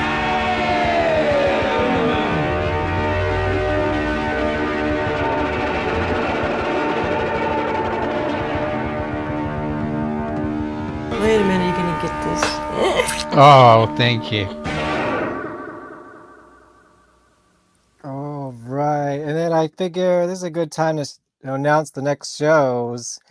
The next, I'm gonna do this every 2 weeks, so I don't want to over GWAR anybody. So I think twice a month is a good. So every other week we'll come back, usually on Wednesdays, but we're gonna do Tuesday for Sleazy P. Martini himself, John Draculich. I figured if I'm going to start a GWAR show, I better start it off strong. And then we have AJ Good from the House of Masks is going to get me 1 million subscribers and also talk about his look at these costumes he has behind him. I mean, yeah, I think I have a cool GWAR collection. I am not even close to Yeah. being in the league with like the Different costume level. guys. But yes, I can't wait. We're gonna definitely talk about Ragnarok. Okay, dude. I know that's your favorite record. Paramorg, the space dominatrix of Techno Destructo will be on the show.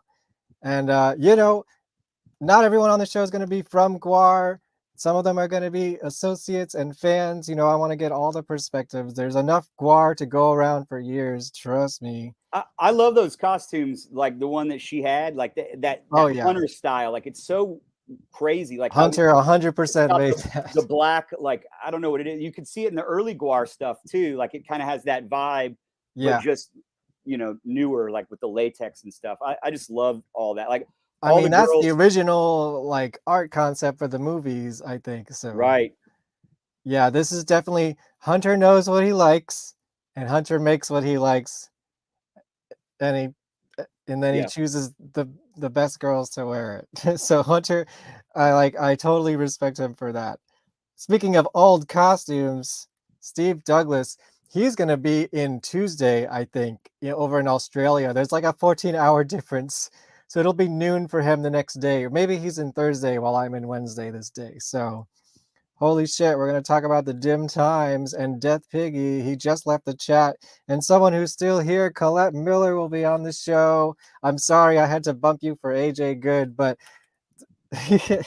we're going to get you in November. And trust me, there's going to be more where that came from.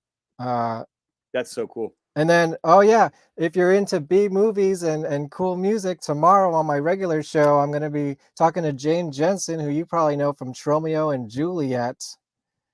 And then on the 22nd, I'm going to have a virtual listening party for my new album, which is not like GWAR at all, but I hope you check it out with me.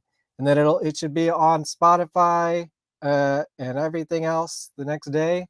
And God damn it, buy some physical media. I made a whole bunch of handmade art. Oh, that's awesome. And there's members of Green Jello and the Dresden Dolls and Abby Death on there. So yeah, check it out if you like me. And then, so we're going to reveal what your other documentary was about. For the people who don't know, it's about Nickelodeon. Yes, and yes, see, the green slime is a constant between my documentary and yours. Yeah, there you go. So there you go. Which what was the big difference between working on these two documentaries? Well, I mean, one, I knew a lot more what I was doing. With the Nickelodeon one was the first like documentary I'd ever made. Yeah, pretty big subject for your first documentary. Right? Yeah, we didn't think about that. Like, oh my gosh, we're trying to, we got to get all these people from all these different shows. But it was cool to get to meet, in it kind of similar to GWAR, just from a different era of my life. To meet heroes, to get to meet people that you never thought you'd get to meet. Kenan Thompson, holy shit. Yeah, Kenan Thompson and like Mark Summers, and I loved You Can't Do That on Television as a kid. So yeah, Melissa Joan Hart. Julio. That was crazy. That was awesome. All those people. Danny Cooksey from Salute Your Shorts. The redheaded guy who was also on You Can't Do That on Television. That's right. Check it out. It's streaming on Hulu. That show, You Can't Do It on Television, it's so crazy when you go back and watch how like what's the word for it? Like there's some innuendos. Like it's really edgy show. I actually never really watched Nickelodeon. By that time in my life, I was already hooked on MTV and I was watching MTV 24/7. Therefore, Beavis and Butthead, GWAR, it all and then you had Ren and Stimpy that was Ren on and both. Stimpy was the gap. It was on both, yeah. But yeah, it was, that was the biggest thing is I didn't really know what I was doing.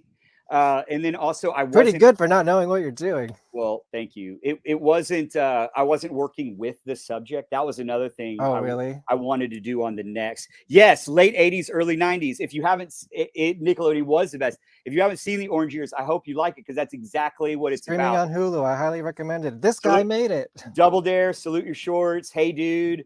Oh my gosh, Liquid Television was that was MTV. Yeah, I wish there was good quality versions. Me and of Goddess Liquid Charlotte Television. Lashes was just talking about Liquid Television. It's amazing. That's where Beavis and Butthead got their start. Yeah, and Aeon Flux, the Max, right?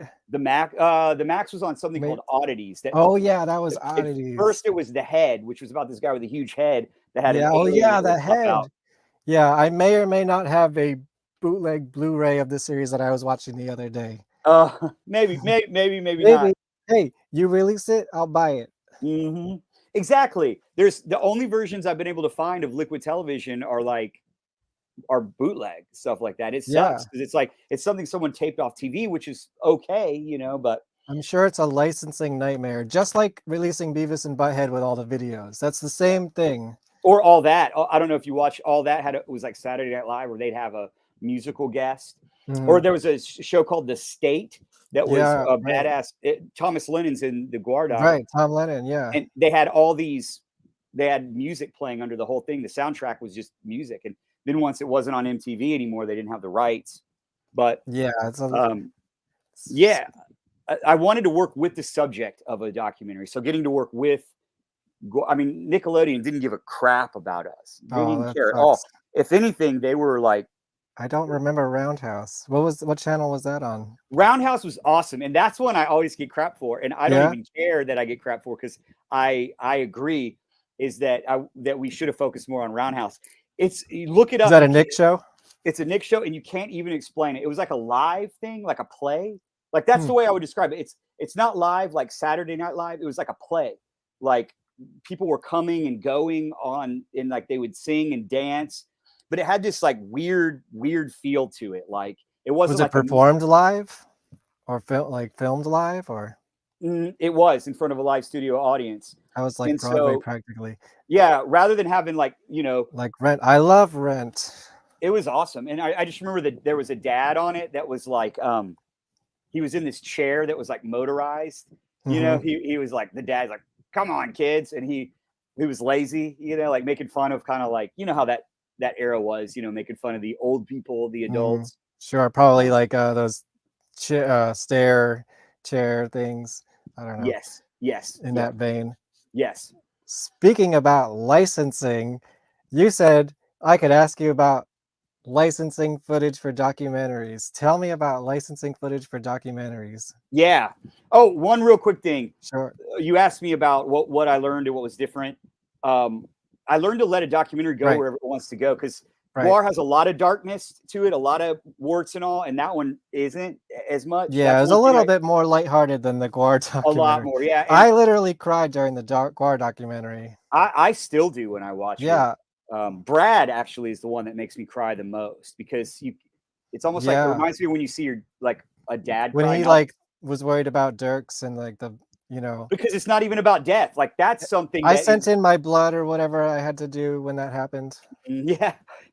But yeah, I let the documentary take that. I do think that in retrospect, that tone was the right tone for that doc, and this was the right tone for this. But I learned a lot more about what to do, how to string a story together, how to make a better narrative. And that was another thing is just work with the subject, because I was working against them and it really sucked. It made it really hard. That's another thing. Nobody wanted to say anything bad about them. Some people did, but the majority of people, when I would interview them, didn't want to say anything because it's this big power. I mean, it's Paramount, Yeah. GWAR Haunted Garage doesn't get that same level. So what was it? You asked me about licensing. So yes. There's something that I learned on the Nickelodeon documentary it's called fair use. Yes. And you're not going to, there's no way to make it without spending a little bit of money, but you have to learn how to use it as fair use. Like there's a certain way that you have to use them, but you can be clever about it. And like what kind of footage, let's say in either documentary, if you want to give an example, like that you had to spin into fair use? Well, I mean, everything that wasn't GWAR, was fair use. Even like some GWAR, Jerry Springer. Even some GWAR music was fair use because we just, I mean, everyone probably would have been nice, but we just didn't have the time to deal with all of the different stuff that Metal they don't Blade. know. Did you deal with Metal Blade? Yes, and he was awesome. Like they were all amazing. Brian was amazing. Brian said he would do an interview for my documentary, but I have to get back in touch with him. He does not live in LA or New York where I could get interviews easily. Luckily, I think he part-time lives in Texas, like in Dallas. Like nice. I know that's what he said. He's like, I'm in Texas a lot. So we Metal Blade also put out the Haunted Garage record. So okay. Oh yeah, great. Yeah. But you know, it wasn't just, it was like all the paperwork. And also the thing I didn't learn that I had to learn the hard way is it doesn't matter if the band or even the record label says you can use it. The publisher, like what is it, like BMG and ASCAP? BMI and ASCAP. Yeah, BMI. They have to okay it too. And they're different. They're not going to be like they're not going to be like a band. Like, you know, with GWAR, they saw the value. They're like, yeah, use our music because it'll make the documentary better. It'll make people want to listen to our music more. So they never were like, don't use it. And even Metal Blade was like, yeah, I mean, whatever. But, and it's not even that ASCAP or BMI were mean or anything. It was just, it's all this paperwork, you know, you have to do all this and go back and forth with lawyers, and we just didn't have time. So we fair used some GWAR music in there, but you have to be able to prove a couple of things. And it's actually a lot easier than you would think. I like to hear that. Because, like, you know, you look at the Nickelodeon documentary, I fair used all of that. And look at, I mean, the documentary is right, because then you'd have to get licensing from Nickelodeon itself. And now it's and you didn't get any of that? None. Ooh. None. I like the way this is headed. It's really cool. And I think that might be one reason why we're living in this documentary boom, because people haven't known about it for that long. It's a relatively new thing. Like I had a friend named Randall Lobb, kind of a mentor, who did a documentary called Turtle Power that's about the Ninja Turtles. Okay. The history I would watch of it. that. Well, if you watched my trailer just now, you would see Robbie Wrist. Yeah. The voice of Michelangelo. Yeah, dude. When you're interviewing him and you close your eyes, it's like you're talking to Michelangelo, dude. It's amazing. That's awesome. Yeah. He was so cool. I'm pretty sure he's in the doc. I think they got a lot of. I'm sure he is. They didn't get Corey Feldman. That was one of the only people that he did. He's probably a little bit harder to get. Yeah. But Robbie Wrist was actually in a band with Dookie Flyswatter. It was a Dead Kennedys tribute band dressed as zombies called the Undead Kennedys. Oh, that's amazing. So he was directly involved in the story. I saw a band, the Dead Boys toured recently, and I'd always wanted to see them, but obviously you can't. Yeah, he's dead, right? But the singer that they got was incredible, and who did they get? Do you know? He was from a Dead Boys tribute band called the Undead Boys. That's probably where they got the idea. That's funny. Well, you know, what's funny is years before that, Dookie was also in a Dead Boys tribute band called. They didn't really dress up, but they were called No, that was his Dead Kennedys. Moronic Reducer. Oh, right? Okay. Yeah, that's perfect. Yeah, that's amazing. Moronic Reducer. And then the same band did Dead Kennedys. It was Hemorrhoid in Cambodia. Oh, yeah. It's so fair use. You have to prove one that you're not passing it off as your own. You're not that. It's very clear you didn't make it. Like if it has the Montel Williams logo on it. Yeah, and that's probably a good sign, right? And you're saying, like, you know, you're showing all the impact that he had. You know, you're not trying to say that you shot that. You know, and that's why music is difficult when it's played under interviews. Like we play a lot of stuff. Yeah, there's a lot of non-GWAR music in the background. Or I think Zach Blair made a couple original tunes, right? And we used something from Kyle Shutt from The Sword. Me and Rocky Moon wrote a couple of songs for it. And then we did use some where we could, but it's just when you use it as score, because then it seems like you're trying to pass it off as your own because it's the film score. But if you just say something like, oh man, when they went from Hello to Scum Dogs, they got a lot better. And then you play it, you can do that, you know, or if you're like, oh, this is where, you know, this is where GWAR got weird, you know, and you play some stuff from Ragnarok or something like that, you know. Do you think that would, I guess in Nickelodeon you did TV shows, but I would be playing clips from movies that he's in. Do you think that would work in a similar way? We play Empire Records and That's GWAR. true. You didn't get a clearance for that? You just have to. I mean, the main thing that I think the three things. Thank that you, they Ethan say, Embry. Like he brought the context together, right? Yeah, totally. The three things is you're not passing it off as your own. It's being used to emphasize what the people are talking about. So we're talking about Empire Records, and he's like, "Oh, then I eat the pop brownie." So we're just showing that. We're showing what and you can be. I found out you can be a little more liberal than you thought. I thought it had to be exactly what they're saying. Oh, thank you. Yes, thank you. Well, and it's very helpful to me as well. It has to back up what the interviewer is saying. And then the third one is you're only showing enough that you need to. So you can't show 5 minutes. Right. So what you have to do is Mystery Date as well, I'm assuming. Yeah, one of my favorite movies of all time. It is great. I didn't know about it until I worked on this. That was probably actually I saw GWAR in that movie before I knew who GWAR was. Really? I was like, what is this? And it was a couple years because I discovered GWAR when I was like 10. It was like 1994. If you give that if you want to do some math, go ahead. Yeah, right. But I probably saw that movie in like 1992 or 1 when it first came out, That's so awesome. It was just like, what the fuck? Yeah. I could imagine. Because it's like because Empire Records, like they joke about it and they're like, you don't even really hear their music. You hear it for a second. I think because they overdubbed Odorous, I don't think they even play their music in it. And either. you only see that one shot, it's not like you see a whole concert. It's just like that one grainy shot. Yeah, you can watch that actual footage on YouTube. Oh, really? Yeah, awesome. the raw footage of that song is on YouTube somewhere. I had seen it on the Blu-ray, the extras for Empire Records. It was on there. Interesting. But I didn't know it was on YouTube. Maybe it probably took it from that. Probably so. Yeah. But yeah, we talk about Empire Records, so we show it. Oh, but what I was going to say is Mystery Date, you actually see the concert. It's like good, high quality footage. And you see them cut the Nazi's head off and all that. Yeah, that's Hunter. Oh, really? He's in that? Yeah, that's what he told me. But yeah, those are the three things. If you can prove those, so it helps to go into it knowing that, knowing how to do it. And then you have to send it to a lawyer. Right. That will, and you have to, and it's kind of monotonous, but you have to say every single time you're citing fair use, every single time you have to say the time code from 30 seconds to 45 seconds. We're playing this and we're claiming it's fair use. And you have to write what it's a clip of, who owns the copyright, and why you think it's fair use. So like we're using it because we're showing that GWAR was on Empire Records. Have you heard any pushback from that at all? And amazing. And what my lawyer had told me was it's usually the bigger guys surprisingly leave you alone.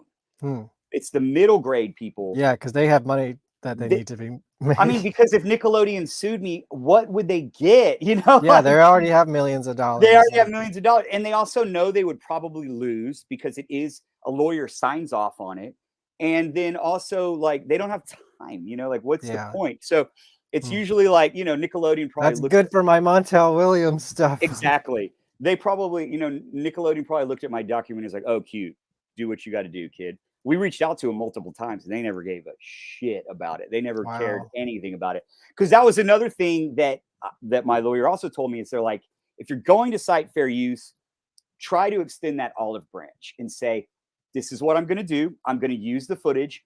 If we can come to a reasonable, like it's an independent documentary. I don't have money, but if we could come to a reasonable arrangement, I will pay you something. If not, it's going to be fair use, which sounds kind of like a threat, but make it not sound like a threat. Like I'm going to use fair use, but before I do that, just to kind of be cool about it, Yeah, for sure.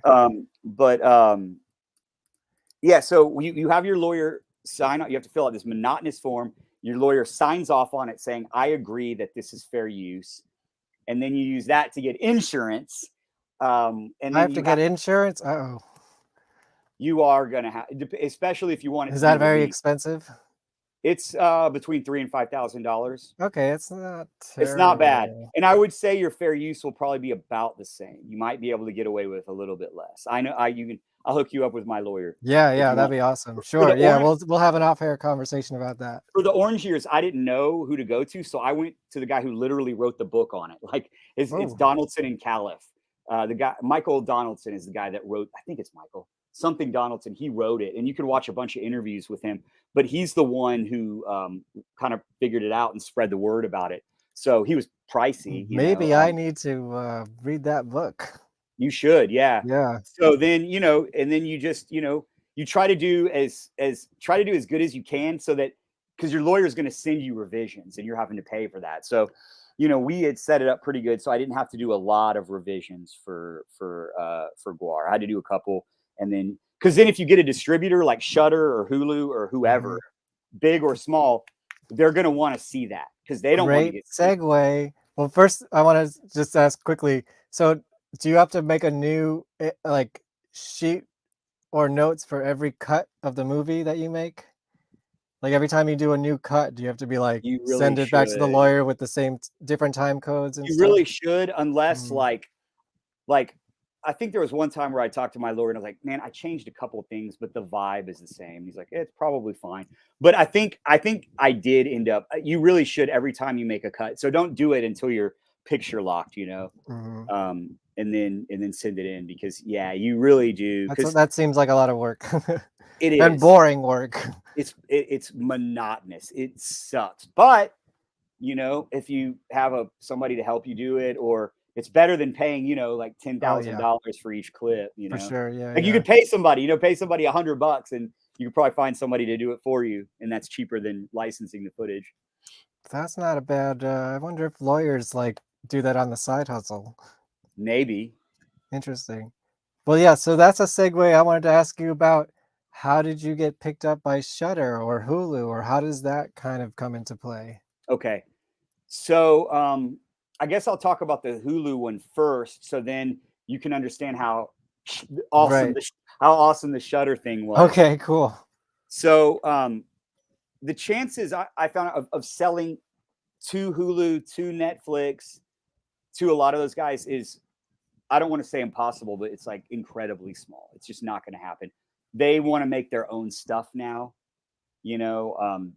like you'd have a better chance, like after you have a couple of documentaries out, right, going to Hulu, getting a meeting with them and saying, can I make a documentary for you? Here's this idea. I've already done these other ones, which is what I'm trying to do now. We'll see if it works. If it doesn't, I don't care, because I'm having fun just making movies with my friends with no overlord. And then they hire you to make it for them. You know what I mean? But the way that you do it is you have to sell to a distributor who then sells it to Hulu. Like there has to be a middleman in there, which that means less money because they're going to take a cut, So we had a sales agent for that, which I mean, you got to do, which we didn't. How do you get a sales agent? And I'll say this, you really don't need one. As I've learned, you don't necessarily have to have one. We got one because, so with the Orange Years, what happened was it was just me and my friend that did a freaking Indiegogo and got some money, and it was going to be this fan thing, and it grew and grew and grew into this thing. And then finally, Adam F. Goldberg from that show, The Goldbergs, became an executive producer at the end. And he had, because he saw it, we were able to have a producer that knew him. It's like somebody knew him and then showed it. So you had like a cut first. I had a like a little mock trailer. Okay. So kind of like what I have. Exactly what you have. Yeah. I'm going in the right direction. Yeah. And so we showed it to him, or this guy showed it to him, and he liked it because that's what he does. It's 80s nostalgia, and he loves stuff that doesn't have a lot of controversy, so he doesn't have to worry about. Well, he's off for mine. He is. Yeah. He was off for GWAR. We hit him up, and he's like, too much. He was like, I love GWAR, but this isn't my thing. Yeah, and the baby raping's got to go. For somebody of his level, that could get canceled for any little thing, he just can't do it. Yeah. But I will say, I mean, he's awesome. That's what he does. He finds out about little documentaries like mine and is like, how can I help you? He's not going to do it for you, but if you can get 90% there, he'll be like, cool, what can I do to help? He just loves help. And he doesn't take any money. He's just like a really nice guy. Oh, wow. I thought that was really cool of him. He just is so supportive of independent filmmakers, and how many people that are in his shoes working for, I think he's working for Disney now, because I think ABC that he did the show for is Disney. Anyway, real nice guy. But one of our producers knew him and pitched it to him. And then his agent, because he has an agent, his agent repped it. Oh, that's how awesome. we got one. But you can just send it to him. Like I wanted a sales agent for GWAR, and I you find out who the ones are that do kind of what you do. And that's what I would do. IMDb Pro is amazing. You look up a movie that's kind of like yours and look at who was the distributor, who did they have a sales agent, who was all that, and then call those people. It's amazing who will respond to you if you just message them on Facebook. Say you, or when I watched a documentary about the mentors that GWAR was in, called the El Duce tapes, that came out in recent years, and I was just like, that is the most like my documentary that I've ever seen. Let me just message this guy on Facebook, and he responded to me. And then I looked him up and I was like, oh, he made that Shining documentary. Like, I didn't even know. Oh, wow. Yeah. Yeah. That's funny. I do the same thing. The guy Randall I was talking about, who did the Turtles doc, I loved it. Watch that. I was about to do Nickelodeon. I was like, this guy did it. It's kind of the nostalgia thing. And so I hit him up and he's like, yeah, dude, let's talk on the phone. And then there's a bunch of people that I've done that with. Oh, the guys that did Filmage. Oh, yeah, the Descendants documentary. The Descendants documentary. Yeah, that's a great one too. I knew some people. Bye. Thanks for coming. Bye. We'll talk soon. I hope that something was of use that I said while you're watching. Yeah. And so that's what I did also with the Orange Years. I did something like that, but I didn't Facebook, but I tried to like go a different route. I got to get IMDb Pro. I got to start listing my documentary on there anyways. Yeah, totally. I mean, I do have an entry for some old stuff that I've done, but I've never had direct access to it. It's IMDb's weird because you don't talk to anybody. It's done like, because I didn't have Wikipedia, I imagine. Right. Or Rotten Tomatoes is even worse. Like, I bet there was a movie on there that I didn't do. I guess maybe the guy was like named Scott Barber, and I was like, I didn't do this. Like, can you take it off? But I didn't even know who to talk to. Weird. And also, like, both GWAR and Orange Years just appeared on there, and I'm like talking to our team. I'm like, did y'all put it up there? And then I'm talking to like the distributors. I'm like, did y'all put it up there? And it was like, no. I guess they just find out about it and put it up there. It's weird. Wow.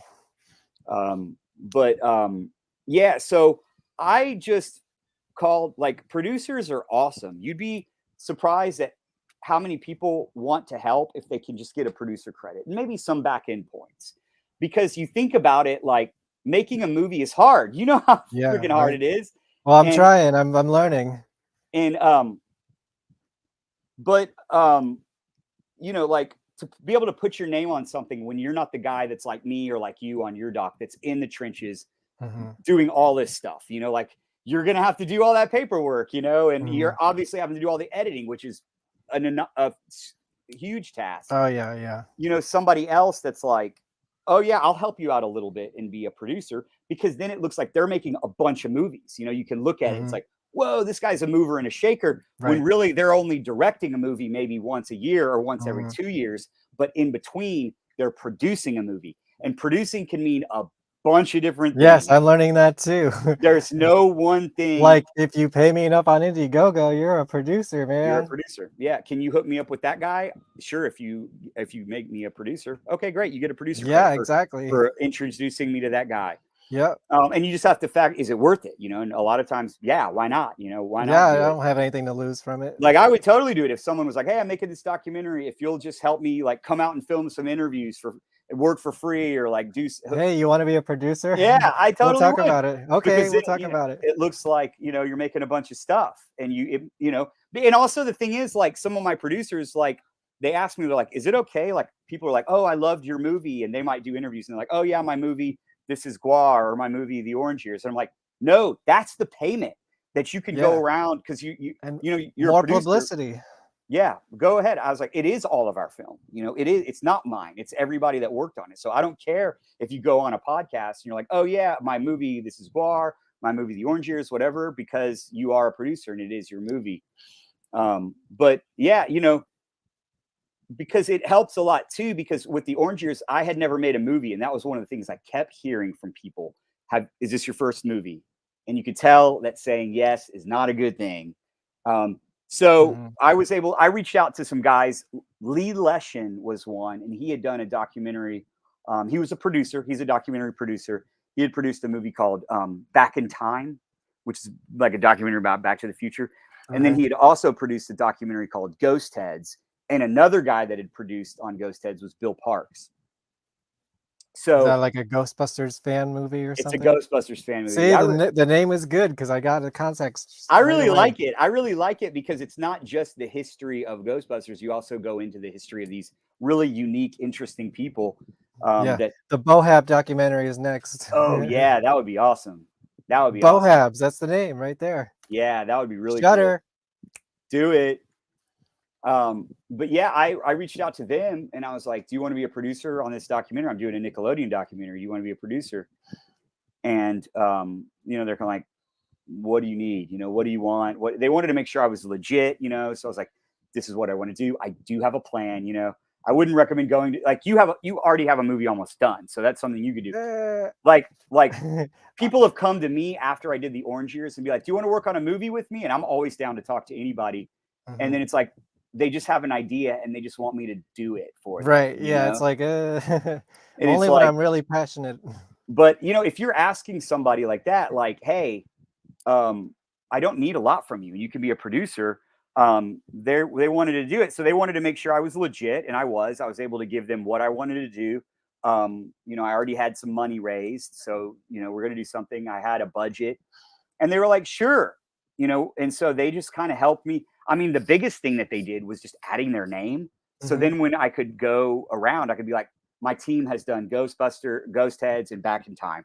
Already being able to say that, people are like, oh, okay.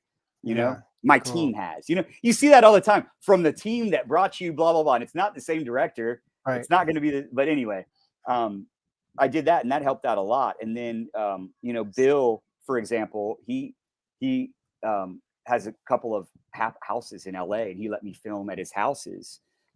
Producer. And that's hugely beneficial because, anywhere else you can like ask somebody like, hey, can I film it? It's going to be in a movie. Can I shoot at your restaurant or can I shoot at your place? It's going to be in a movie. And people are like, whoa, really? My place is going to be in a movie? Yeah. But in LA, no. Everyone's like, yeah, dude, Brad Pitt just asked me if he can use this. Like nobody cares about. Yeah, I film most of mine in the guitar player's living room. Yeah, exactly. And sometimes you can. That's what I always ask. But sometimes people don't want that. I got Dean Carr in his house on the Hollywood Hills, though. That's amazing. Oh, dude, that's amazing. Wow, what a great! I love seeing that. It's like surreal. Oh well, you didn't see the background, but I could tell you where it was. Oh, okay. Yeah, unfortunately. But so how did you get the Hulu? Okay, so anyway, after we got the movie done and it premiered at Doc NYC and we had an agent, they went around and pitched it to distributors. Right. And basically what they'll do is first they'll go to all those and see if they can get a Hulu deal, see if they can get a Paramount Plus deal, see if they can get a Showtime deal, Netflix, whoever. And the answer is probably no. It's probably not going to happen. And then they go to like the next tier of distributors, like middlemen. And there's nothing wrong with that. It's because they'll get you on there and they'll get you paid. So we had a bad experience, and I don't know if y'all want to hear about this, but we had of course. We had a distributor take us for a ride.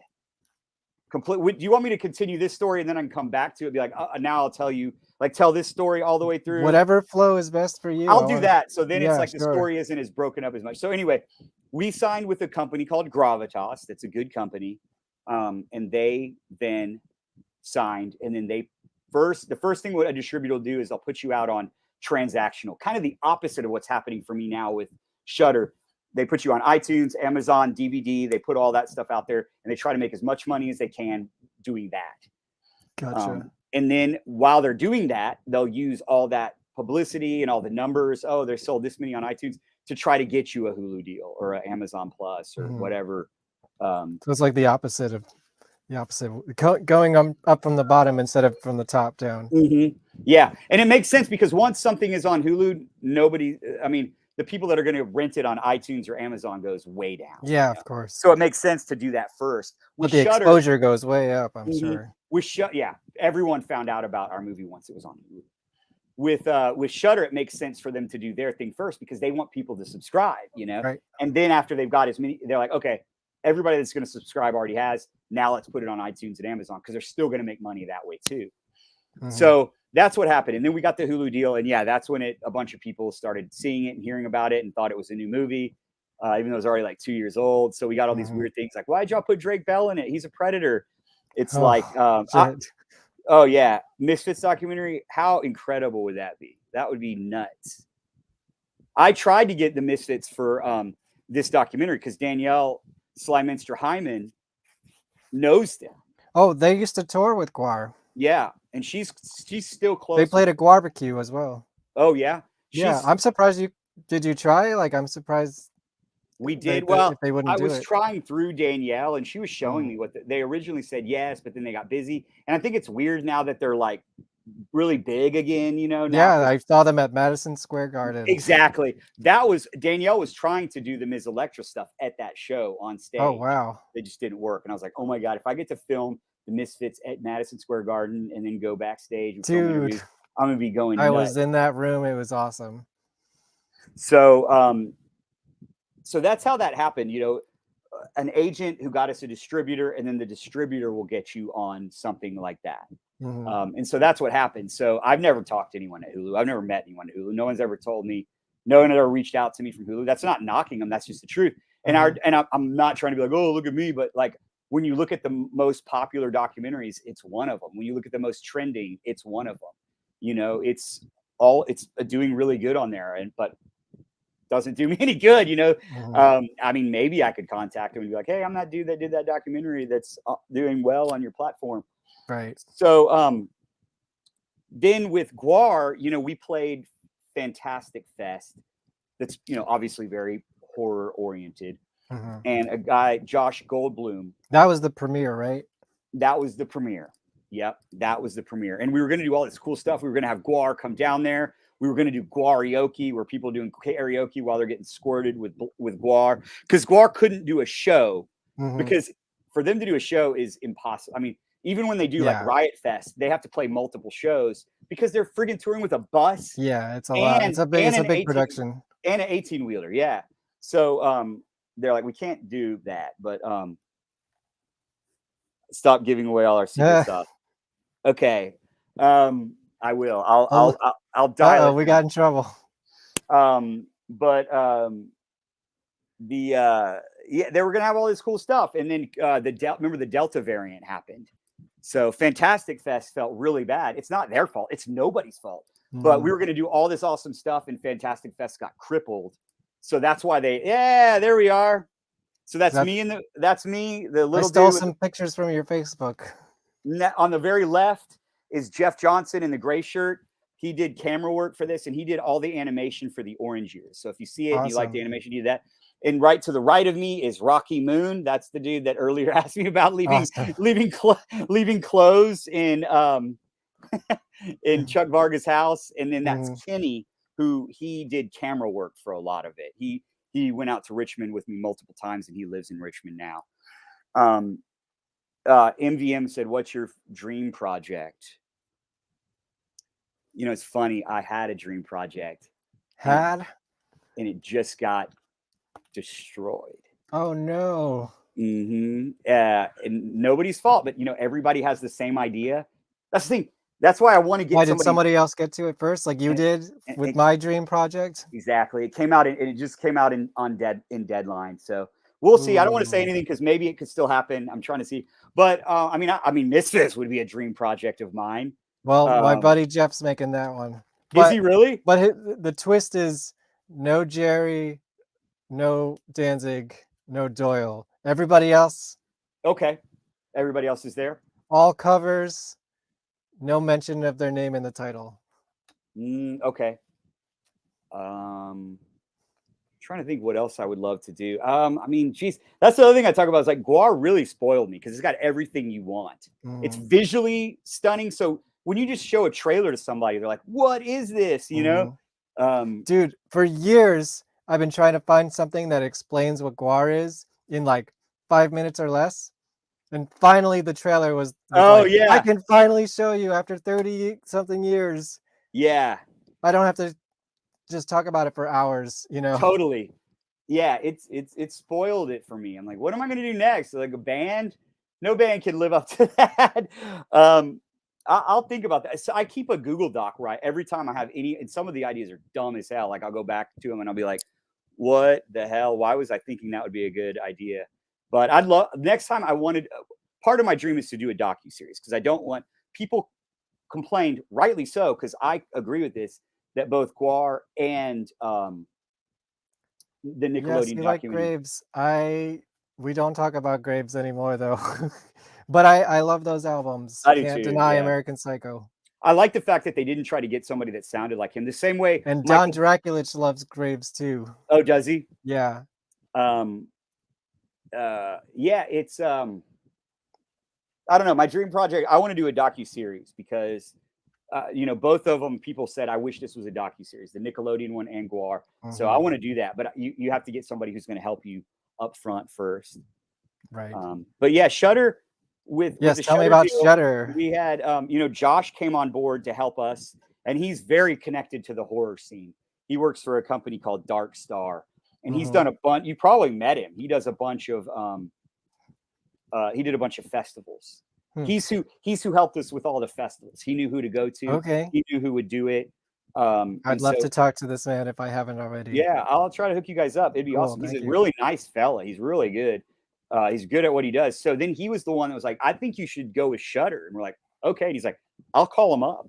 And then he called me back and he's like, yeah, they're way into it. So that's how that happened. And that was totally opposite because I got to immediately have a meeting with Shudder. You know, I never talked to anybody with Hulu. You know, it was this because I had a sales agent and a distributor in between me, you know, and not knocking those. That's just the nature of the beast when you do it that way. You gotta use the chain. But with this, it was awesome. Like I've got to talk to them multiple times. They're all great people. They all just seem like regular people. You don't have to play the whole like Game of Thrones, you know, like Yeah, Game they're of still Films. growing. So like anything that helped them grow. So that's how that one happened. So both, I would say, just by, you know, meeting people, like that's the thing. And what you've already done is I found once you get the ball rolling, like it's like pushing a car, you know, it's hard to get the car started, you know, like, oh, but then once you get it going, you can just push it with your finger and walk, you know, once it's going, that's the hardest part. And it's like, once people have seen that you've already got this project going, you've already filmed a lot of it, you've already got a plan, you've already got all this stuff going. It's amazing how many people will want to hop on because it's easy. It's low risk. Yeah, I need the boulder to like just. Why wouldn't they? You're not asking money or a lot of stuff from them. And even when you do ask for money from someone, when you're like, the doc's already done pretty much. I just need finishing funds. It's a lot. People are a lot more likely to give you money than like, yeah, that's kind of what I'm headed towards. Or you could do a crowdfund for some of it too. I did already. Oh, you did? Okay. Yeah, we raised about $5,000. Had you already shot anything for it when you did the crowdfund? Oh yeah, I had that whole trailer that I played already. Okay. But it just didn't get the traction. I mean, I'm happy with what I got. I'll probably have to do it again. You know, because that money was already spent before I even got it. Yeah, you're just paying it back. Yeah, totally. So now I'm like back to ground zero. Yeah. But you know, I'm not spending too much on interviews now. Now I'm doing them through StreamYard for the people that I haven't gotten. Yeah, smart. I mean, whatever. Especially after COVID, like I think people are forgiving about, you know, this kind of quality. Totally, absolutely. There was some documentaries that came out all like I'm that. sure, right? yeah. But yeah, so to go back to the bad experience that I had, yes. You know, like you and I think are, you know, do editing, shooting, concepting, all that stuff. Which again, I have to go into talk about Casey because every interview I have to pop him up. He's like my bud for bad life. Experience and then editing. And then bad and then good. So we'll go like that. Yes. But and I think after that we could just about land this plane. Okay, cool. Yeah, it's like you do everything, so it's your baby. You know, it's not like you're a director that has somebody else shoot it and somebody else edit it, and you just stand back. I'm a complete one-man band at this point. Right.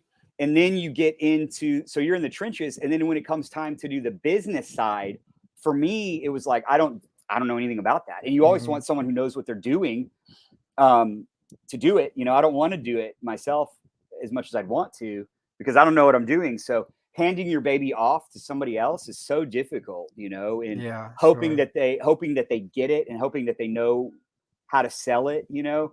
Like I was so worried, like when people would say rockumentary for GWAR, I was just like, no, it's not what it is. I never thought about it as a rockumentary. I didn't want it to be like, do heavy metal band, GWAR, going crazy, melt your face off, squirt you with cum, you know, because that's not what it is. It's a good ad for the band, but not a documentary. Yeah, exactly. That's what's in there. But I wanted it to be something else other than that. And but you know, it's difficult to hand your baby off, and then you're also in a whole world like you know how to shoot. Like if you had somebody shooting for you and it looked like crap, you could go, "Hey, that doesn't look good." If you hired an editor, you'd know how to go. That's not good. But like I didn't know what I was doing when it came to the business stuff. That's another thing. Yeah, that's kind of I'm a better artist than a businessman, and that's why it's good to partner up with somebody that knows that side. Yes, but I would like that. If you're watching, anyone who's watching, hit me up. And I'll say on the flip side that you also trust. And that's why GWAR was so good. I totally trusted Josh to do some of that stuff. We also had a really great guy, Tommy Avalone, who was a producer, who did a documentary called The Bill Murray Stories that used to be on Netflix. And he's about to have a Barney documentary coming out. It's cool. a docu-series, and it's really cool. It's called I Love You, You Hate Me. I think that's I'll watch that for sure. Yeah. Right? Like once he told me the name, I was like, I'm in. That's awesome. Yeah, it doesn't seem like they're gonna sugarcoat it. No, and it's like at the end of the day, yeah, it was annoying, but why did we hate it so much? You know, it was a show for little kids, like, and it was just this innocent thing. I was definitely part of that hate. It was just fun to hate. It was fun to hate, yeah. You know, I remember that like thing for Doom where you could shoot the Barneys. He's got it in there. Yeah. He's got that in there. I bet. It's really good. Summer series. It's good. It's going to be on Peacock. It's coming out in a couple months. That's awesome. But those guys were able to give me good advice because they had already kind of done it, and so that's why they push when they're like, "Dude, you really need to go with Shudder." And I trusted them. I was like, "Yeah, I agree."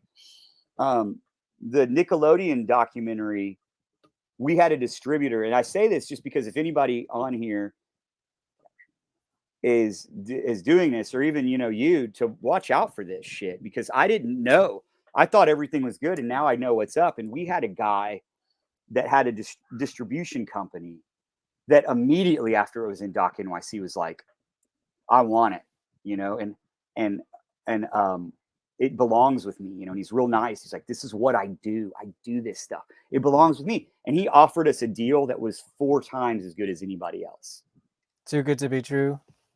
Yeah. I mean, but at the same time, we'd heard of stuff like that, The other thing that I will tell you is it's hard to ever know how much money your doc is going to make because the industry goes up and down and up and down. Like right now, it's in a down spot where I have a guy who had a film that debuted at a major film festival with a subject that you think everybody would be into. And it's hard because right now, all these distribution companies are like, what do we do? Like you hear about Netflix, they're doing bad, and a bunch of them are closing down and everyone's like, let's just be on pause for a little while. And when we were selling it, like a year or two before, all those guys that did like Ghost Heads and the Back to the Future doc, that was in the beginning when documentaries were first becoming a thing on all these streaming platforms. And it did a lot, and then we were thinking maybe we could get not that much, but half, So, but it had changed. By the time we did the Orange Years, there was more competition out there. So we didn't really know how much it could do. But this guy came to us and was like, I'm going to give you this deal. It's awesome. And also he did seem like the right fit. We really thought we were going to look back at it and go, that's the guy that made us. That's what we really thought. And so he came in, offered us this great deal. And then it just, a month would go by and we wouldn't hear from him. And then another month would go by. He ghosted you. But then he would give us just enough. He'd be like, yeah, my team's working on it. Sorry, I'm really busy. And then, every time we would email him, it would be about 2 months before we would hear something back. That's bad business. And at the time I was like, well, this guy does have a bunch of stuff on all these big platforms. And he is like, he would be like, yeah, I love it though. Trust me, it's going to be good. It's going to be awesome. And now that's a red flag. Like I should have been like, you know what? This is taking too long. I'm out. But he drug it out for so long. And did you have a contract with him or anything? Or and then we even had a contract with him. We had a signed contract with him. And some of it, so some of these distribution companies will give you what's called a minimum guarantee. It doesn't happen a lot these days, unfortunately. But if you have something like that, you know, like the Orange Years was kind of sellable, you know, they knew that they'd make something back off of it just because of what it's about. So the it's like they give you money in advance, like saying, we know we'll make money later, so here's some money now. Right, like you're making a record. Record exactly, yeah. And so usually they'll pay it in 3 installments. Like one is a lot of times like the moment you sign on the contract. The moment you sign the contract, they'll give you like 25% of it. And then the moment you get them all the deliverables, which that's another thing that sucks, is they want all these different things. Everybody does. It's nothing against anybody. That's you have to turn in all this stuff, and it has to be to their specs and stuff. And then once you do that, they usually give you another bit, and then once it comes out, they give you the last bit. So we had signed on the dotted line already, and they never paid us. And like, sorry, we had a change in accountants. It's weird. And then they're like, but can you just keep moving forward? You know, can you send us the deliverables? So we sent them the deliverables. And so now 2 payments should have been there, and they didn't send it to us. Breach of contract. It really was. But so it had been at this point a year since our movie came out at Doc NYC. And you know how like with GWAR, there was all this buzz when it came out, like it was getting written up everywhere. And the same was with the Orange Years. When it debuted at Doc NYC, we were getting written up in Vanity Fair and E and Entertainment Weekly, all this stuff. We were everywhere. And also everybody wants something new. You know, it's kind of like a house. If a house has been on the market for too long, people are like, I don't think I want to buy it. Did someone die here? Something's wrong with it. Yeah. So what this guy does, he knows this. If he can drag you along for 6 months or so, at that point, he knows your investors are probably beating down your door going, what is going on? I need my money back. If you have investors, people that know your movie is coming out are probably going, what is going on? And nobody else probably will touch you anymore because you don't have that momentum. You don't have that. You're not in the news anymore. And also other people are like, we already put in a bid like a year ago. We're moved on to other things. You know, if you're coming back to us, it must be because something happened, because you passed on us. Because we passed on everybody. There were 3 or 4 other people that were putting in bids, and we went with this guy because his, you know, his thing was so much better. His offer was so much better, and he really did seem like the right guy. So you had to pull out of that. How did you maneuver out of that one? Well, and the thing is, like these big companies, it's like, what are you going to do? Sue me? Like you could tell that was essentially what he was going to say, because you're out of money. You have no more money. You're going to have to take time to sue him. That's more time that your movie isn't going to come out. So he hopes that you'll be like, fuck, whatever. So what he did was he said, and he was able to he tried to use COVID as a reason why it wasn't happening, which everybody knows COVID was good for the streaming industry. And that's what right? Everyone was just home watching Netflix. Every other person I've talked to is like, that's bullshit. Like that actually helped them, because everybody was like, if you have a movie, send it to us. Because nobody was going to be able to make movies for a little while. So if you had a movie that was done, you were in high demand. So this guy was like, okay, look, I can't put it out. It's not going to happen, but I'll give you a new deal. I own half of the movie forever, and you get no money up front. What? No money up front, and I own it forever. I own half of it forever. Because usually when you sign a deal, it's for like 5 years, maybe 10 years. And usually they'll give you, usually they'll take like 20, 30%, you know, but this guy wanted half forever. So I could never make another deal with anybody. And we're like, but the contract says we have a signed contract. And that's what he's like, then sue me, man. I don't care. Because he's got better lawyers. You know, it's like the old saying, you can beat the rat, but you won't beat the ride. Could we have won? Yeah, we had a signed contract, but that means we're going to have to hire lawyers. Who knows how long it's going to be that our movie will not be out. He knows that he'll beat you down. And at that point, you'll just be like, I just want my movie out. Fine. And I find out he did the same thing to 3 other people, and is still doing it to people today. And so, you know, I was like, God, maybe I should just sign with him. But this is one of my favorite things in my career outside of getting to make movies was just to go, man, fuck off. I'm out. You know, and freedom. He wrote a contract that's like a separation agreement that's like, you know, my company and the Orangeers are deciding to part ways. And I was like, no. You got to change that because I'm not deciding to. I still want the original deal. You have to write that you did it. And to be able to say that was awesome. So we went to Gravitas that same week and they're like, yeah, come on, let's do it. Because they knew that, like, if somebody has a finished movie right now, that's like gold because it's COVID. Everybody's going to be home watching movies. We need as many movies as we can. And also for the next 6 months to a year, nobody's going to make another movie. So they signed us and they were totally cool. And they got it out there and they got it on Hulu and it was awesome. And all was well in the kingdom. So I would say that watch out. If somebody, if it's taking too long, if someone's not, just back out because you're going to find somebody else, you know? It's like a relationship. You're like, I won't find anybody else. You will. Just get out. What's your favorite documentary? That's really hard. If you have one. Man, because there's so many different types. Like I have favorite pop culture documentaries. I have favorite. First one that comes to mind. I just watched one called 20 Feet from Stardom that I think is really good. It's about background singers. Yeah, I think my friend might be in that movie. Oh, really? Might be. Or either that or she just very much related to it because she's been 20 feet from stardom. It's really cool because I gotta watch that. I didn't at first. I was like, oh, is there going to be a story there? Because how do you make a story? Are you just going to interview a bunch of people? Because I didn't watch it for a long time, and people kept saying, watch it, and finally I did. And it's crazy. The people, like, it's such a small group that have been doing it forever. Like the same people that were on those old like doo-wop songs. Were one of them was the same woman. Probably the same session band recorded all those records too. Yeah. Right. But then even later, all the way Rolling Stones, Give Me Shelter was one of those people, you know, and then some Christmas song. It's just crazy how many different varieties. It's the same people that have been doing it. So that's one of my favorite ones recently. Pop culture documentaries. I mean, there's one that I really like as far as like band documentaries.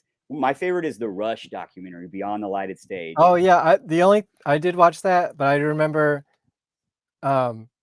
basically the beginning of it is like, we're a band that never had any controversy, never had any drug problems. Like we're actually pretty boring. How are you gonna make a documentary about us? That was like the intro to the documentary. Yeah, it's like I don't want to, but that was what made me like it because liking it from a documentarian standpoint. Because they've never had any controversy. They really only had 3 members. They had one drummer that was different and he just left on kind of amicable terms. So it's not like you have all this stuff, no drug use. I mean, and none of this stuff that usually you can rely on, but they made it interesting. Like I was like, the editors and the directors had to work really hard. And also they're dudes that sing about like dragons and space wizards and they're stuff. Total nerds. They're total nerds. And it's like, so the fact that I respected it because of the filmmaking, because I was like, I know y'all had to work really hard to make this band sound cool. For sure. And they did. And I think that's a really good one. Well, that's a great segue into tell me about editing and your editor. So I love editing. That's where I came from originally. That's why I wanted to do documentaries, because I was like, really, it's all about the editing. You know, you can film it okay. You don't have to have a big budget. You know, you can film it okay as long as you have a good editor. You know, that's the great equalizer. You know, if you have a good editor, it's going to be awesome. And so you wanted to shout out your friend, the editor, right? Yeah. So I did a lot. I edited a lot on the Orange Years. I edited that one with one of the other guys, our cinematographer, Sean Coffin, edited a little bit with me. And then a guy named Bradford Thomason, who just had a documentary about reading Rainbow come out at Tribeca. And he also has a really great documentary called Jasper Mall that's out there. I would say anybody should go watch that. It's fucking nuts. It's crazy how good it is because it's about a dead mall. Like, how do you make that interesting? Oh yeah. But he did. And so when it came time to this one, I was struggling to start editing, like, because I was so close to it. You know, I was favorite. Man, that's a lot of hard questions. Think about it. Yeah, I'll think about those and hope by the end I'll be able to say something. I just couldn't do it because I knew these guys, and I was like, how I'm gonna put something in there. Raw Power is my favorite album of all time. Word. That I can name. I watched a documentary about the Stooges somewhat recently. Yeah, that was really good. That one's really good. What was I gonna say? Editing. Yeah. So I reached out to a guy named Casey Pinkston who had done a documentary on. It was weird. Our paths were exactly the same. He sold his movie to Gravitas, who then sold it to Hulu at the same time. And we randomly went to school together a long time ago. It was weird. So I watched his documentary. It's called Red Dog. If you watch it, it's on Hulu. It's awesome. What's that about? It's about a strip club from the 70s and them telling their story now. Like they're all old and how they became a family. So when you think about it, it's about these people that outsiders would think are disgusting that actually were a family and did really cool things. It's like, that's exactly what I want for GWAR, you know? So I knew he was the right editor and he wasn't as attached to it. You know, it's hard to see something when you're this close. You know, like I knew the story. So I kind of edited a little thing that was like, this is the story and these are all the characters. And then he edited it. And like I did less work. Like on the other ones, I edited a lot. I didn't edit it all the way, but I did a significant amount of it. With this one, other than that initial, I organized it. You know, I put it into chapters like, this is Schaefer Court. This is Scum Dogs. This is talking about Spew. This is, you know, this. Sure, yeah. I have my boxes of footage too. Yeah. So it's like Tetris. That. I call it like Tetris. Yeah, it even looks like Tetris with different colors. I'm just moving blocks around. And so he did a great job, and he did a lot of things. Another analogy that I use, and this is why I really like the editing, and I'm proud of it, is the bass player for Van Halen, Michael Anthony. Are you familiar at all? Oh yeah, I've seen him live. You know, he gets a lot of crap because people he just goes. Oh, he's one of the best bass players of rock history. Sometimes the right thing to do is to just do that. Yeah, let the brothers do all the shiny stuff. You got to just keep the beat. And even Neil Peart from Rush, there's times where he's just going do do da da do do da do. He's just playing a drum beat that a 12-year-old could play when it's the right time. You know, sometimes it's time to be flashy, and sometimes it's not.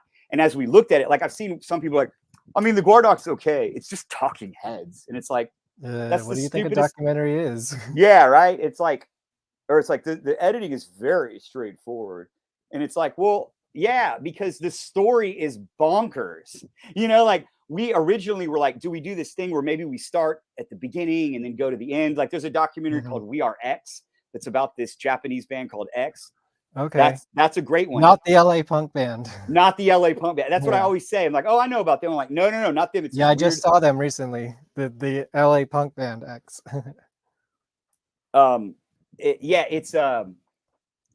It's all weird. Like the structure is weird, but it kind of like needs to be, you know. But with this one, we're like, the story is crazy. My favorite director is Edgar Wright. I just realized that lately. I was like, you know what? I think Edgar Wright is my favorite director. Didn't he do the Sparks documentary? Yep, he did. I gotta watch that. I keep saying I need to watch that. And he did Last Night in Soho that came out almost like within 6 months of each other. That's great because, you know, I love the way he blends comedy and horror. Obviously, that's kind of what he's known for. Joe Dante was my favorite director when I was a little kid. I didn't know it was Joe Dante because I was a little kid, but all of his films like The Burbs, Gremlins, Explorers. Monster Magnet would be really cool. Oh yeah, I met the singer. I filmed an interview with him actually. Oh, cool. But the fact that the story of, like, we were looking at it and we're like, the story itself is crazy. Like, we don't need to do anything. If we try to be cute with our editing and try to do these weird things, it'd be like a disservice. Yeah, it's a disservice. Like you have to edit the film the way that the film needs to be. That is really hard. Mulholland Drive, I think, is my favorite. Yeah, Mulholland Drive or Lost Highways. Yeah, I like it because it's like I still can watch it. There he is. Yep, Dave Windorf. It's okay.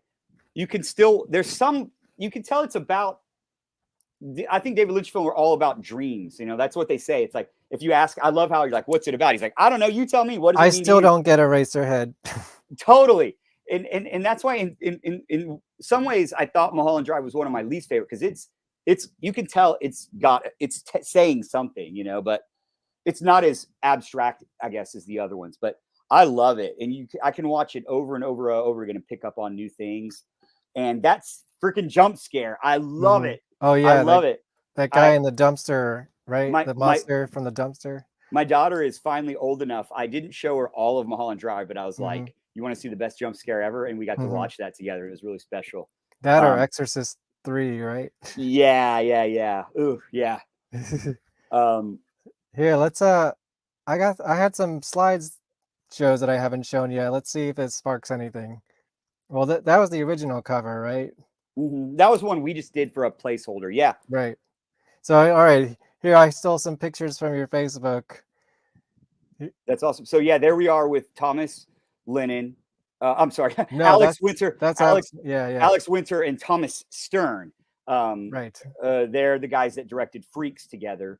But then I love Freaks. You know, I saw Blind Idiot God live a couple of years ago. Did you really? Yeah. And Tom Stern is directing a Butthole Surfers documentary. I tried to get in touch with them. I can't take credit for it, but we talked about the Butthole Surfers a lot in this interview. And then a couple months later, we saw he was doing it. I don't know if we sparked that. Nice. Yeah, because Haunted Garage played a famous show with them once. So I was trying to see if there was anything out there that maybe they had found. They never got back to me, but Thomas hit me up. That was hard to play it cool, because I mean, one Freaked I love. You know, yeah, it's amazing. It's actually underrated classic. Yeah, I did fanboy out a little bit. I got them both to sign my copy of it, and that was pretty cool. Yeah, I only picked one specific item for each person to sign. Oh, that's my smart. Interviews. For Hunter, it was my Skullhead face VHS. Got it. That's great. Which is like the first movie I ever made when I was 11 years old with a handy cam. I just edited in camera. Was Bill and Ted Free. Oh wow! I made a Bill and Ted 3 movie with my cousin, because you remember how Bill and Ted 2 ends with them having kids. So we were like, which now, you know, there is a Bill and Ted 3. Yes, I haven't actually seen it yet. So sorry, Alex. We made a Bill and Ted 3 with just my mom rented a video camera for me that was like my Christmas present. We couldn't afford one, but she rented it for me for the weekend. And I had a cousin, and we played like Little Bill and Little Ted. And we made a movie about it. I wish I could find it, because I know it was bonkers. Yeah. It wasn't, I mean, you know, we had a lot of it I did with toys. Like we were acting in it, but then sometimes I would use toys for the scenes where I couldn't, you know, do the whole thing. I did watch his Zappa documentary though. That's great. Yeah. Oh, and his one about the Silk Road is really fucking good. It's awesome. The Dark Web? The Dark Web. Yeah, I gotta watch that. It's on my list. Keanu Reeves narrates it, and it makes perfect sense. Usually I hate documentaries that have narrators, but it works for that one. Yeah. Because people that don't understand the deep web, the dark web, I didn't, you know. I still don't. That's why I want to see it. You need somebody to catch you up. You know, you can't use the interviews. You need someone to be like, okay, here's what the deep web is. So Keanu does that. It's amazing. Yeah, it's just a great documentary. And this is when we met Ethan Embry. His shirt says single payer, and he did get spit out of the World Maggot in Brooklyn. He did, and he was so nice. All the celebrities were even nice. He was so cool, and that place, that's a very cool location. Oh, thank you, Diana. I appreciate that. That's great. Sometimes I'm like, am I even fucking making sense right now? But yeah, that's one of my favorite. The look of it and the actual interview is really great. Fun fact: we had a producer that will be unnamed that had a crush on Ethan Embry back in the day, and so Ethan is so nice. He brings 2 shirts. He's like, which one would look better because in this place? And you think, let me pick what shirt. I was like, oh, do that one.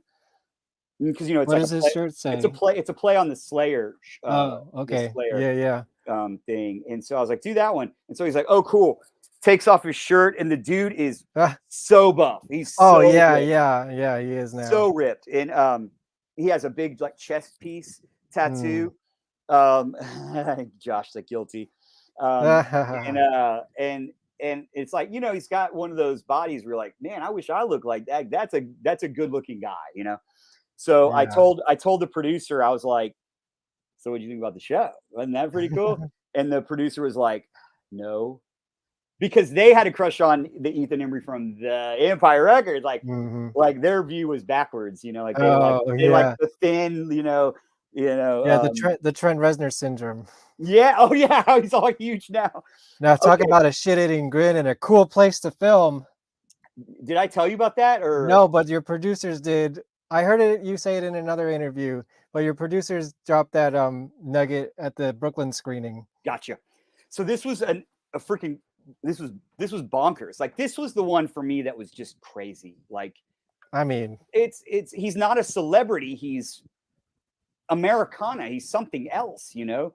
And we were so shocked that he wanted to do it. That was another thing we knew. You know, it's a typical tactic to put celebrities in your documentary because it ups the value. Rob Zombie, I'm looking for you. Right? You can say all that stuff, but we were like, we knew we wanted to do it, but we were like, they have to make sense. We're not going to just put celebrities who are like, GWAR's awesome, you know. So he was, you know, he does a comedy stage show with costumes. And he was actually in a cartoon with them. Anyway. And the he is directly linked to the legacy of GWAR. Exactly. So I got to interview Weird Al, and this is where they recorded Pet Sounds, this studio. And we got it for free. Amazing. Because, well, again, like I was saying, one of our producers knew somebody who owned the studio, and they're like, yeah, you can use it. You know, you never know who knows who. But it wasn't just that. Like the Mamas and the Papas had recorded there. Like it was like during that wall of sound kind of stuff.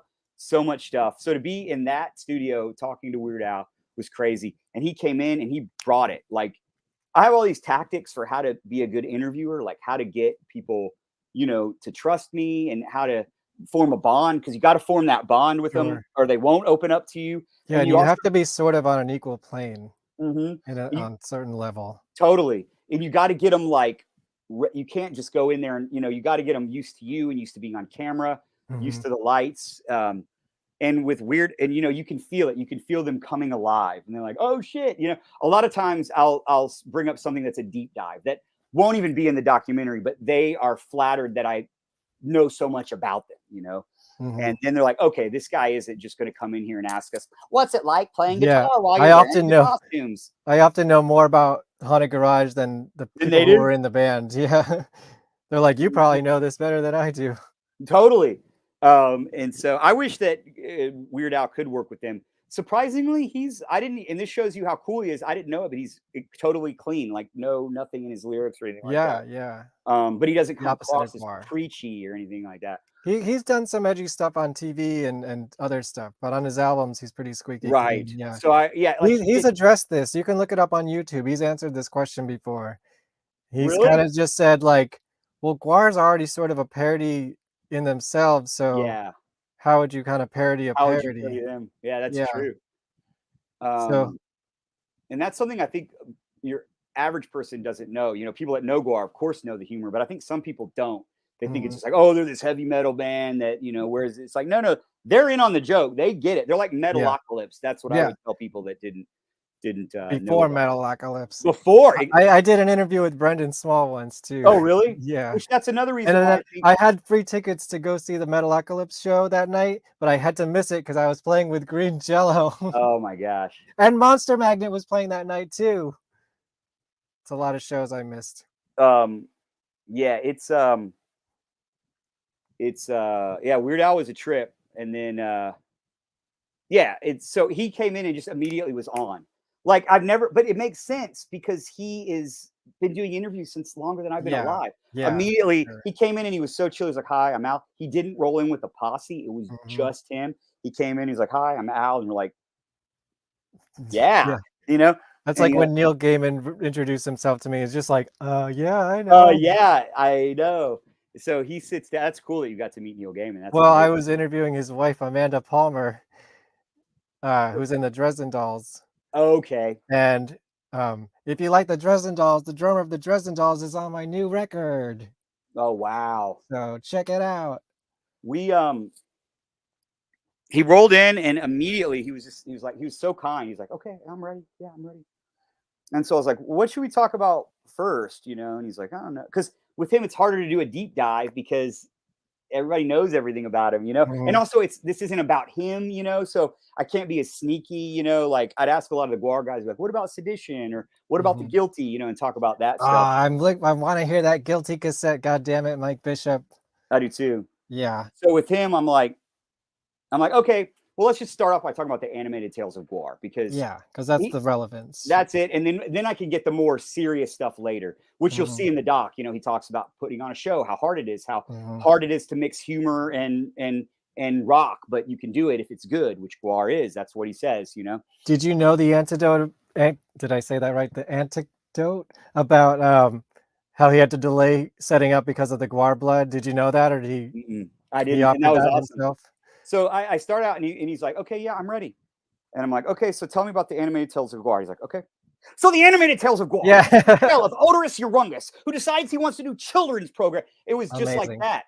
And it was like he knew sound bites. You know, that's another thing. Like, you know, you probably dealt with this where because you're not using a narrator, you have to tell the story just with what people say. So you're kind of getting them to say not just say the answer, but get them to say it the way that it will make sense on camera. You know, like if someone's like, well, you know, how was it when this happened? They should go, it was really hard. You know, you can't just cut to someone and go, it was really hard. You have to get them to say like, oh, when we went through that, it was difficult. Yeah, you got to use the answer and reform the question in your answer. Yeah. And get it. And sometimes they don't say it well. They talk like me and they kind of talk in a circle. So you know you're gonna have to edit all these different pieces. So you try to get them to say it like more succinctly. But he was just like everything he said was soundbite. It was like, okay, that's in it, that's in it, that's it, that's it. And so it was like we were in there for some gold. 20 or 30 minutes, and I was like, man, I have everything I need from you, and I know you got stuff to do. So thank you so much, you know. And he was like, yeah, thank you guys, this is awesome. Cool. And he peaced out, and it was amazing. One of I'll send it to you. Another one of our producers. I always talk about the different producers, but one of them was filming me on his camera. I heard that on an interview. I wanted to see that. Yeah, I wish I could find it because the whole time it really is funny. I was like, yeah, you know, but it's like, and I was like, I wasn't faking. How can you not though? I mean, I wasn't brown. That's probably how I was interviewing Hunter Jackson, and you know, in person. Yeah, you're just like I was so excited. So yeah, that's how those came about. Different producers, different producers knew different people, and they were able to get us those celebrities and get us the locations, and it was awesome. So let me rapid fire some things, and then I have one last subject that I want to close out on. Okay. Oh, and everybody watch, if you like this movie, please watch Red Dog on Hulu. It's fantastic. Awesome. Casey did so many things, you know. People would give us notes sometimes to like, you need to chop that, like make it more punchy, and we're like, nope, you have to fall in love with these guys. If you don't feel like you know them, you're not going to care when all this bad stuff starts happening to him. You have to be like, you know, when Pete Lee gets shot, you're like, not that guy. He seems so funny and so sweet. And Corey Smoot, you know, like the nice guy who said like, I'm just happy because I don't have to get a real job. Like not him, you know? But anyway, yeah, Casey Pinkston, I can't give him enough credit. He's awesome. We're going to co-direct something next time. Awesome. Because he's a fantastic director. Red Dog, check it out. Okay, I'm ready for all right. Thoughts on the current state of America? Without going into a whole nother podcast. Awful. Yes. We did that. If you could make a feature film based on a book, what would it be? It sounds weird, but I would love to do a Shakespeare movie. Like Lloyd Kaufman? Like my guest tomorrow, if you turn it back into my channel, talk to Jane Jensen from Romeo and Juliet. Oh, nice. Yeah, nice segue. Because you know it's free. It's you can do that stuff. Right. And there's some messed up stuff. Titus Andronicus. There's a movie, Titus Andronicus. Julie Taymor did it. Fantastic director. It's got Anthony Hopkins in it and Alan Cumming. It's not set in old, like he kind of set it in this weird no time, like kind of post-apocalyptic, kind of old. Check it out. It's awesome. So I'd love to do a weird take, like do a Shakespeare thing, but do it bonkers. Well, hashtag Shakespeare shitstorm. I haven't seen it yet, but that's the new Trauma movie. Oh, really? Yeah. So there's a lot of blood in them he's too, in there, which is another reason you can make it a horror movie. All right. So greatest cartoon. Beavis and Butthead. Yeah, hell yeah, Beavis and Bud. Did you watch the new movie? Yep. Yeah, I gotta watch the new episodes of the and the new show too. Yeah, I haven't seen that yet, but maybe that's what I'll do tonight. All right, Have you ever met Dave Brockie? No, never did. No. Do you have a favorite GWAR album or song? A favorite album. I have two, and it sounds weird. It might be unpopular. You know, man, that's. Don't second guess it. Scum Dogs. You have to. Okay, you know? it's the classic. There's also, but I also really love. I really love Blood of Gods. I really love Blood of Gods. I think that's a great record. But also, I love music that's kind of like that. Like their Pustulus Maximus is kind of like a Motorhead, Helicopters kind of dude. And that's what it kind of sounds like. To me, it almost sounds like Turbo Negro in a way. And I love it. I love that rock and roll sound so much. But I also love like Madness at the Core of Time and stuff like that. That like Battle Maximus. Battle Maximus. That's what Madness at the Core of Time is one of my favorite GWAR songs. Cool. I like Bloodbath. Oh yeah. Yeah. It shows they're good. I'm surprised you didn't use that in the documentary. I saw a dead body on the side of the road. Oh yeah. That's about Corey, I think. Yeah, maybe so. I don't know. That was his like tribute album, whatever. Yeah, like all on that one song, I didn't know this, but all the Flattists come back and do the like battle. Yeah, well, Zach Blair and Pustulus does it, and I think some of the other ones. It's really probably really yeah. And I always say with the Blood of Gods in the new album, like Mike Bishop coming back into the band was the best possible solution to like the worst possible scenario. And also that allowed techno to come back too. So what do you think of the new album? I like it. The Berserker mode is freaking crazy, and I love that. Bored to Death to me sounds like classic GWAR because it's funny. You know, it's got this, you know, Bored to Death. You know, I think that album's more classic GWAR than anything they've done in like 15 years. It sounds really different, but it's the same pot just being stirred a little bit differently. Yeah, I love it. I mean, in Bishop, I love Bishop's voice. Like I always loved Capone too. So and Bishop, you know, all the songs that when he sang in GWAR, I always thought were really awesome. The Road Behind and Cool Place to Park, Fight, Eat, Steal. Pussy Planet. I remember hearing it. And Danielle was supposed to sing that one, but she didn't. You know, I'd hear his voice and be like, "What? This guy can sing so high." It's like Iron Maiden. You know, when you hear those people that you're like, "How does this guy even do it?" I love his voice. And so I love the way it sounds, especially when they cover AC/DC on that. If you want blood, how it's like he's got that same he's got that same range. I actually think the new album's probably I think it might be the best GWAR album. It may not be my favorite because that adds in nostalgia. I think that's Toilet Earth. But I think if I were to give someone who's never heard of GWAR an album, I think I would give them the new one. Toilet Earth is amazing because I love Pete Lee so much. So all the stuff that he did on there, I think that's stuff like really that. And from the Q&A at the Brooklyn screening, it seems like that's going to be the next reissue because apparently they own it, and I think it's definitely due for one. And it's about it's about to be 30 years. Next year would be 30 years since they recorded it. Okay. What's your favorite karaoke song?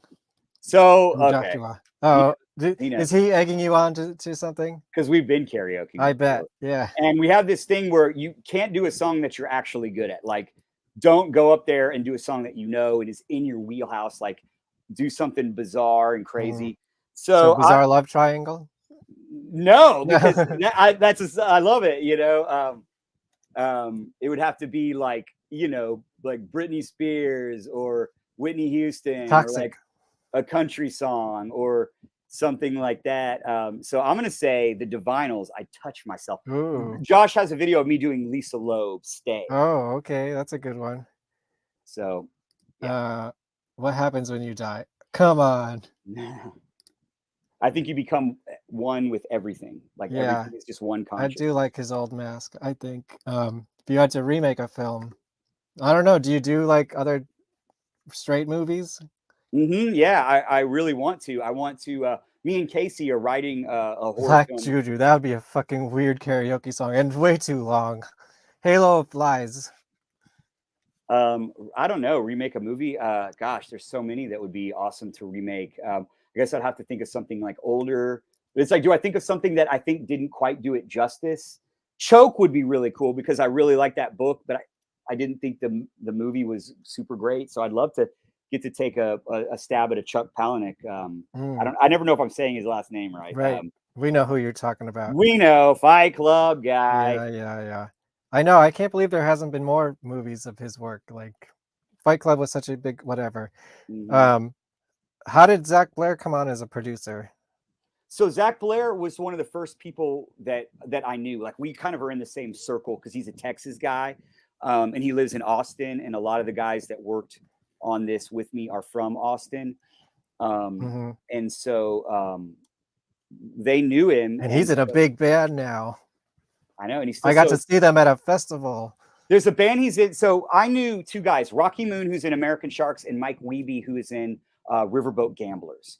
Okay. And they both are they're good friends with Zach. Like they're good buddies. And Zach and Mike play in a band called the Draculas. You gotta check it out. It's that sounds incredible. Cool. It's that like proto punk. I love that. Like right before like the Zombies.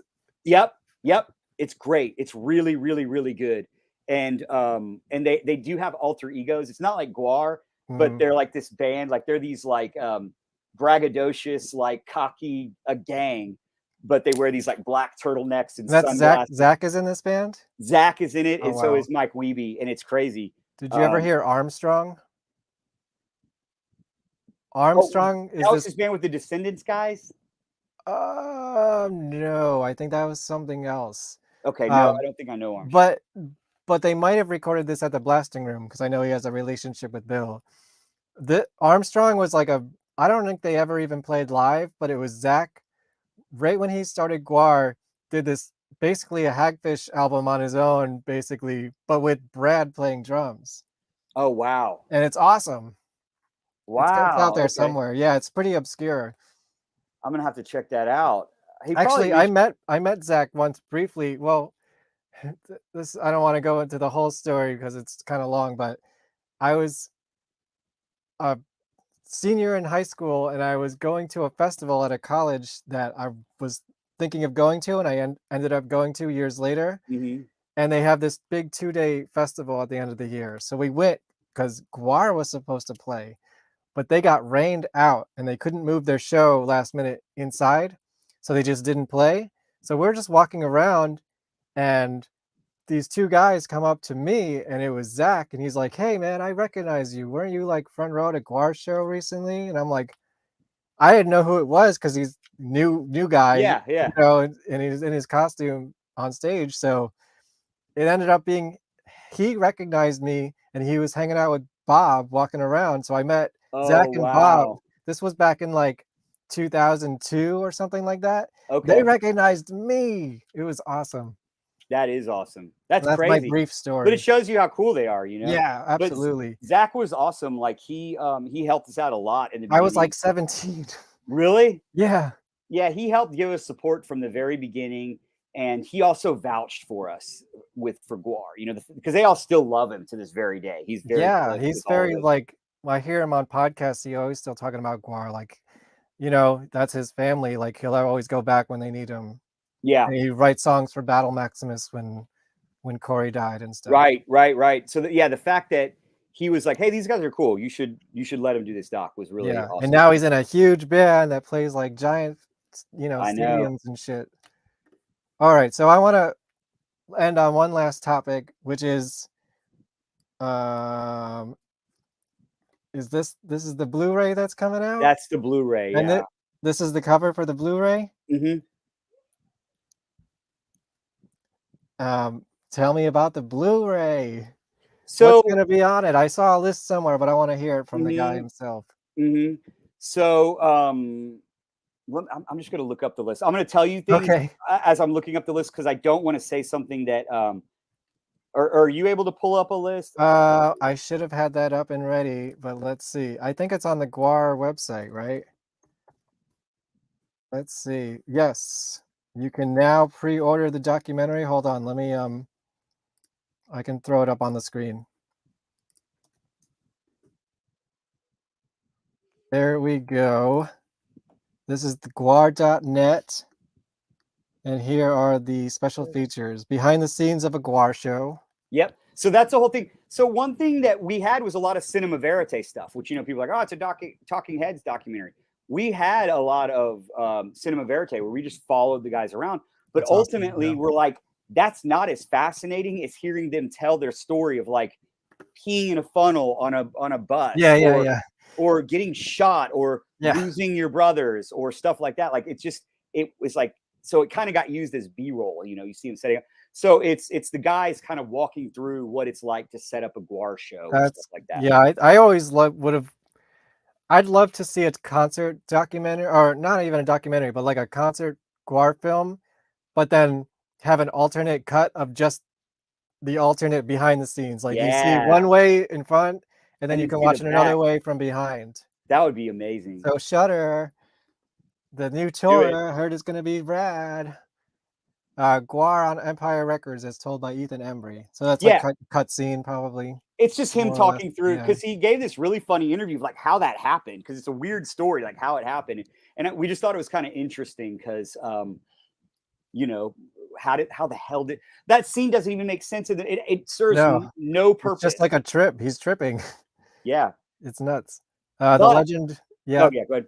The Legend of GWAR, the story of the scum dogs of the universe. Yeah, so that's something that we originally thought about starting the documentary off, because, you know, the story of these scum dogs of the universe that got banished to the worst place the master could think of, which was Earth. Yes. They came here, they had sex with dinosaurs, they had sex with monkeys that created us, and they got killed the dinosaurs, stretched their gizzards, and wrote the first song. Yep. I write the songs. And then got thawed out years later. Yeah. Like we were gonna do a quick thing of that, and then be like, so that's the story of GWAR, done, and then start the movie. You know, then like start into it after smart. that. Yeah. Like so you had to cut that. Well, we never made that all the way. We were gonna do it where we're gonna have like a comic book made, right? And like we wanted like a real boring narrator, and then after that, GWAR, you know, just like someone just like narrating it like real fast, you know, like blah blah blah, and then be like, so that's the story of GWAR. And then end in this big boom, and then come in on like on the concert, or we had one soundbite from Dirks who's like, "Do you mean that, or oh shit, do you mean the story of like GWAR, the band from Richmond?" Yeah. But I love the intro that we did now because it's so like juxtaposed from the rest of the movie. But anyway, yeah, what's that guy's name? Scott, and he's in a band called Ghoul, and he's like their main. He's in Ghoul. He's like their main I've seen guy. Ghoul with GWAR. Yeah, they're great. But the Legend of GWAR is that. It's the story. It's the GWAR guys telling the story of the scum dogs from their mouth. I want to make the documentary where it is them in character talking about the history of GWAR. That's a whole alternate documentary. That would be really cool. And they're all like remembering it differently because it was like, oh, I don't know, that was 30 billion years ago. Yeah. That would be awesome. So and cool. You could get each old member to talk about their era in costume. Yes. You know, like we got so we went back through just all the different movies and videos and comic books to kind of to tell the story through that. You know, some are from their old movies. Some the comic books now they go through it a little bit. Yeah. So we kind of piece it together where you're seeing multimedia, like movies, comics, cartoons, all to tell the story while those guys are telling it. It's really funny. That's so that's cool. what I'm looking forward to that. So the last interview with Dave Brockie, huh? Yeah, and that's something that like I didn't even know existed until we were putting this together. I think they probably were saving it for something, but yeah, Dave did an interview with somebody like weeks before he died. Wow. Weeks. And so it's never been seen by anybody. And it's really cool. Was it for something specific or was it just press? It was press, but I think it was also somewhat business, like to talk about maybe some different ideas, like making a GWAR show or something like that. Well, that's cool. Dirks cut it because we thought that would be better because he's an editor. He all the stuff. When you go to a GWAR show and you see the videos on screen, he cuts all that. And well, I guess he got his chops on it sleazy, right? Right, when he got thrown into the fire. Yeah. And so he was like, I was like, you know, I can cut it. You can send me the whole thing, or you can cut it. And I was like, you know, really, it'd be more special coming from you. You know, like you were the one that cut it. But I was like, if that's too hard, like mentally, emotionally to do it, I will do it. But you know what's important. And you know what's like, oh, that's classic Dave, you know, because you were his brother, you know. So he cut it. So I haven't seen the whole thing. I just saw what he cut. Okay, so you didn't use any of it for the documentary, though. It's not. They told me about it when we were doing the special feature. Oh shit. Okay. And probably for a reason. Maybe they didn't want it to be used as just little sound bites, which I understand. Let's see, GWAR from the outside, bonus interviews. Okay. So yeah, that's just because, you know, all these people like, you know, like Weird Al and Thomas Lennon and Alex Winter. I'm sure there's great outtakes. Yeah. Yeah, they gave us a whole interview and they're in it for like 20 seconds. Everyone's in it for like 20 seconds. I know, really? Yeah. And then there were a couple of interviews that just didn't make it in because, you know, it's like, man, these outsiders, we got to spend time on the members, you know. Yeah, every moment. I was surprised they didn't have more Adam Green in it. I was too, and we got his interview very late. That was because Josh Goldblum, when he came in, which was towards the end, knows all those people. So he's like, "You want Adam?" And I was like, "Sure." I know that guy can talk your ear off about Dave Brockie. Yeah, and he was great. So it's basically extended interviews from a bunch of different people. So it's really cool. You'll get a lot of extra stuff out of that. So 4 Pillars of GWAR. It's more of a deep dive with Hunter, Dave, Chuck, and Don. Yeah, we wanted to give those guys more time, you know, and kind of explain like those. That's what they called it. They were the 4 pillars of GWAR. It was as much as it was Dave and Hunter. It really wasn't. Don and Chuck. Very instrumental. If they hadn't been there, it wouldn't have happened either. Right. And so they were kind of the 4 pillars of GWAR. That's what the GWAR guys have called them. You know, anything I should ask Don next on the next show that you could recommend?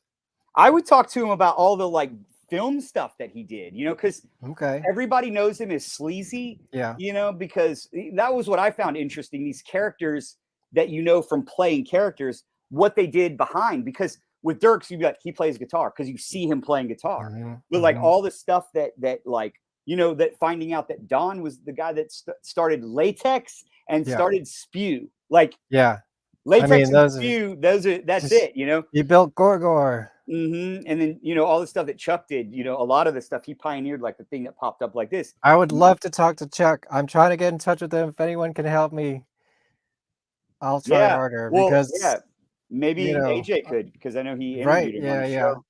Sure. I don't like to use people for their connections. Oh, that's fine. That's true. You know, I get you.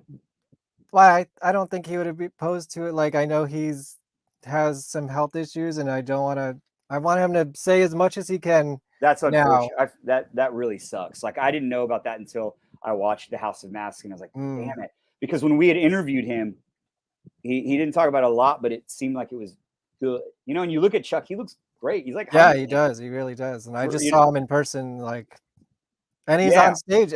I live in New York, so I get to see all his when Sexecutioner comes back to the show. Oh, yeah. Every time I see GWAR, it's with him. So yeah, it's so we also wanted to not focus on it's not negative at all. There's no drama in there. It's just, what were these guys about? What was because that time where it was the slave pit, where it was all those people working together like a village, like a community. We wanted to go more into that because we have to go through it so fast in the movies. So it's like 5 to 10 minutes, just only those guys. Nobody else is even in it. It's just and Dave isn't in it because he's passed. So it's just Don, Hunter, and Chuck. So it's from the interviews from the doc, though. Right? From the doc, just using more of it. So let's see. Slave Pit walkthrough with Mike Bishop. That's cool. Yeah. An important message from the Scum Dogs of the Universe. Sounds like a mystery. And then the commentary track that you mentioned. Yeah. I think people will really like the important message because that's from the real GWAR. It's like kind of what you're talking about. It's not a full commentary, but it's what, you know, Ballsack and Blothar and Jizmac, what they think of the documentary. Not Brad and Michael Bishop and Michael Dirks, not them, but what, you know, Blothar and Bishop or what Sawborg and Blothar and Jizmac, what they think of this documentary, claims these humans are GWAR. And it's funny. Awesome. Let's see. Last couple rapid fire questions. Most notorious serial killer. The U.S. government. Yeah, that's good. I'm not sure what that is. Is that a thing or is that an idea? Or maybe is pungent stench a thing? Like, is there I'm not sure. Like something about that? I would do a documentary on a pungent stench. Just in general. There you go. Thank you, Diana. And thanks for answering these questions. Great show. You both did a fantastic job and it means a lot. Keep on creating. This is much needed. Thank you.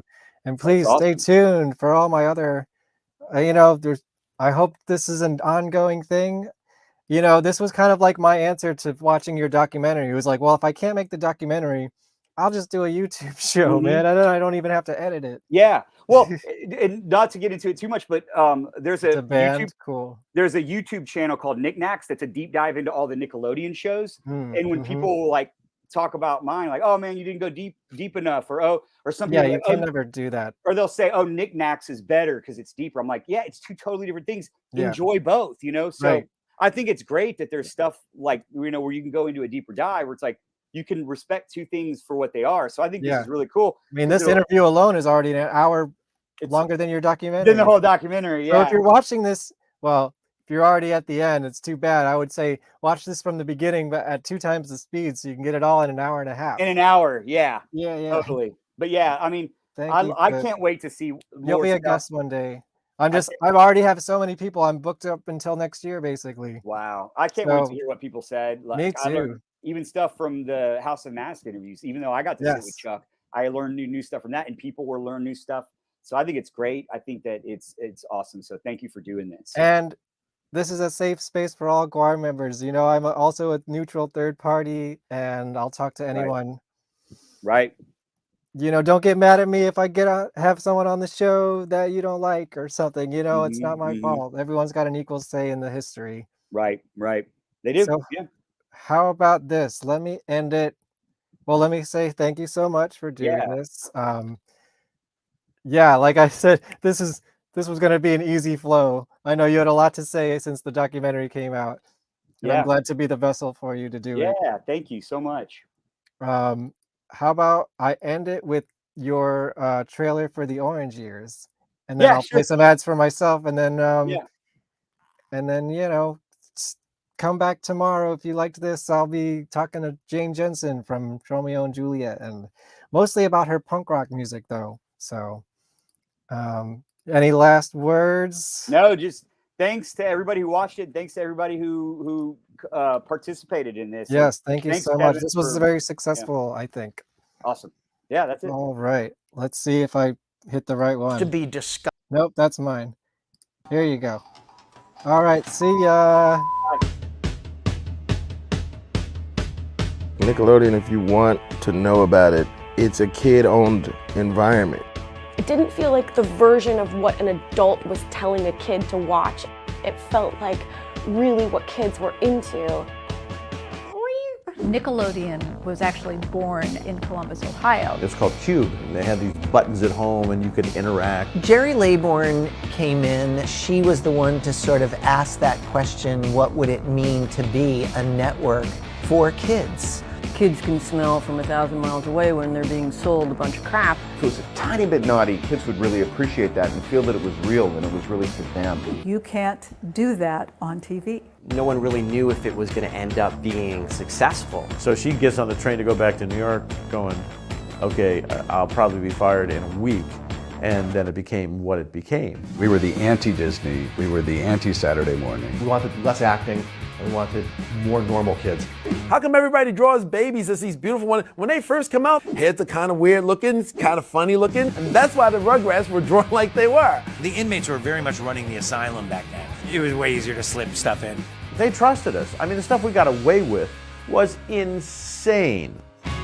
There's something about just making a show that is just about laughing, it's about having fun, and it's about just being silly. We couldn't afford cable, so I was literally working on the Nickelodeon show and not being able to watch it. When we all got together, we knew there was something magical. To have that diversity in the show, it gave a lot of hope to a lot of kids coming from different walks of life saying like, well, I can do this too. The energy was such that we thought we were going to change the world. We could fail and do a crummy show, but we couldn't not take a risk. So there's all those crazy things that happen that, you know, nobody knows about. And now, a word from our sponsors. Welcome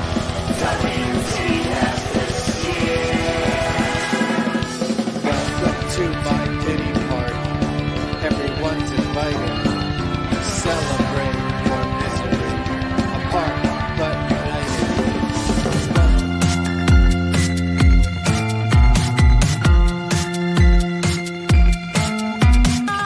Hits.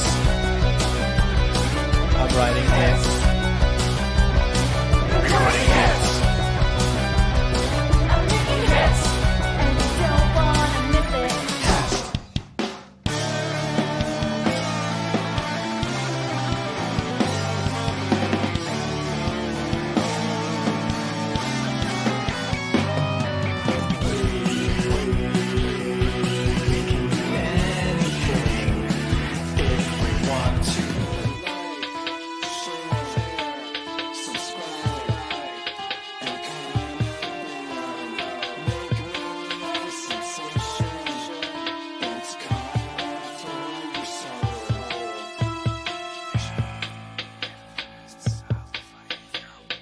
Comment below!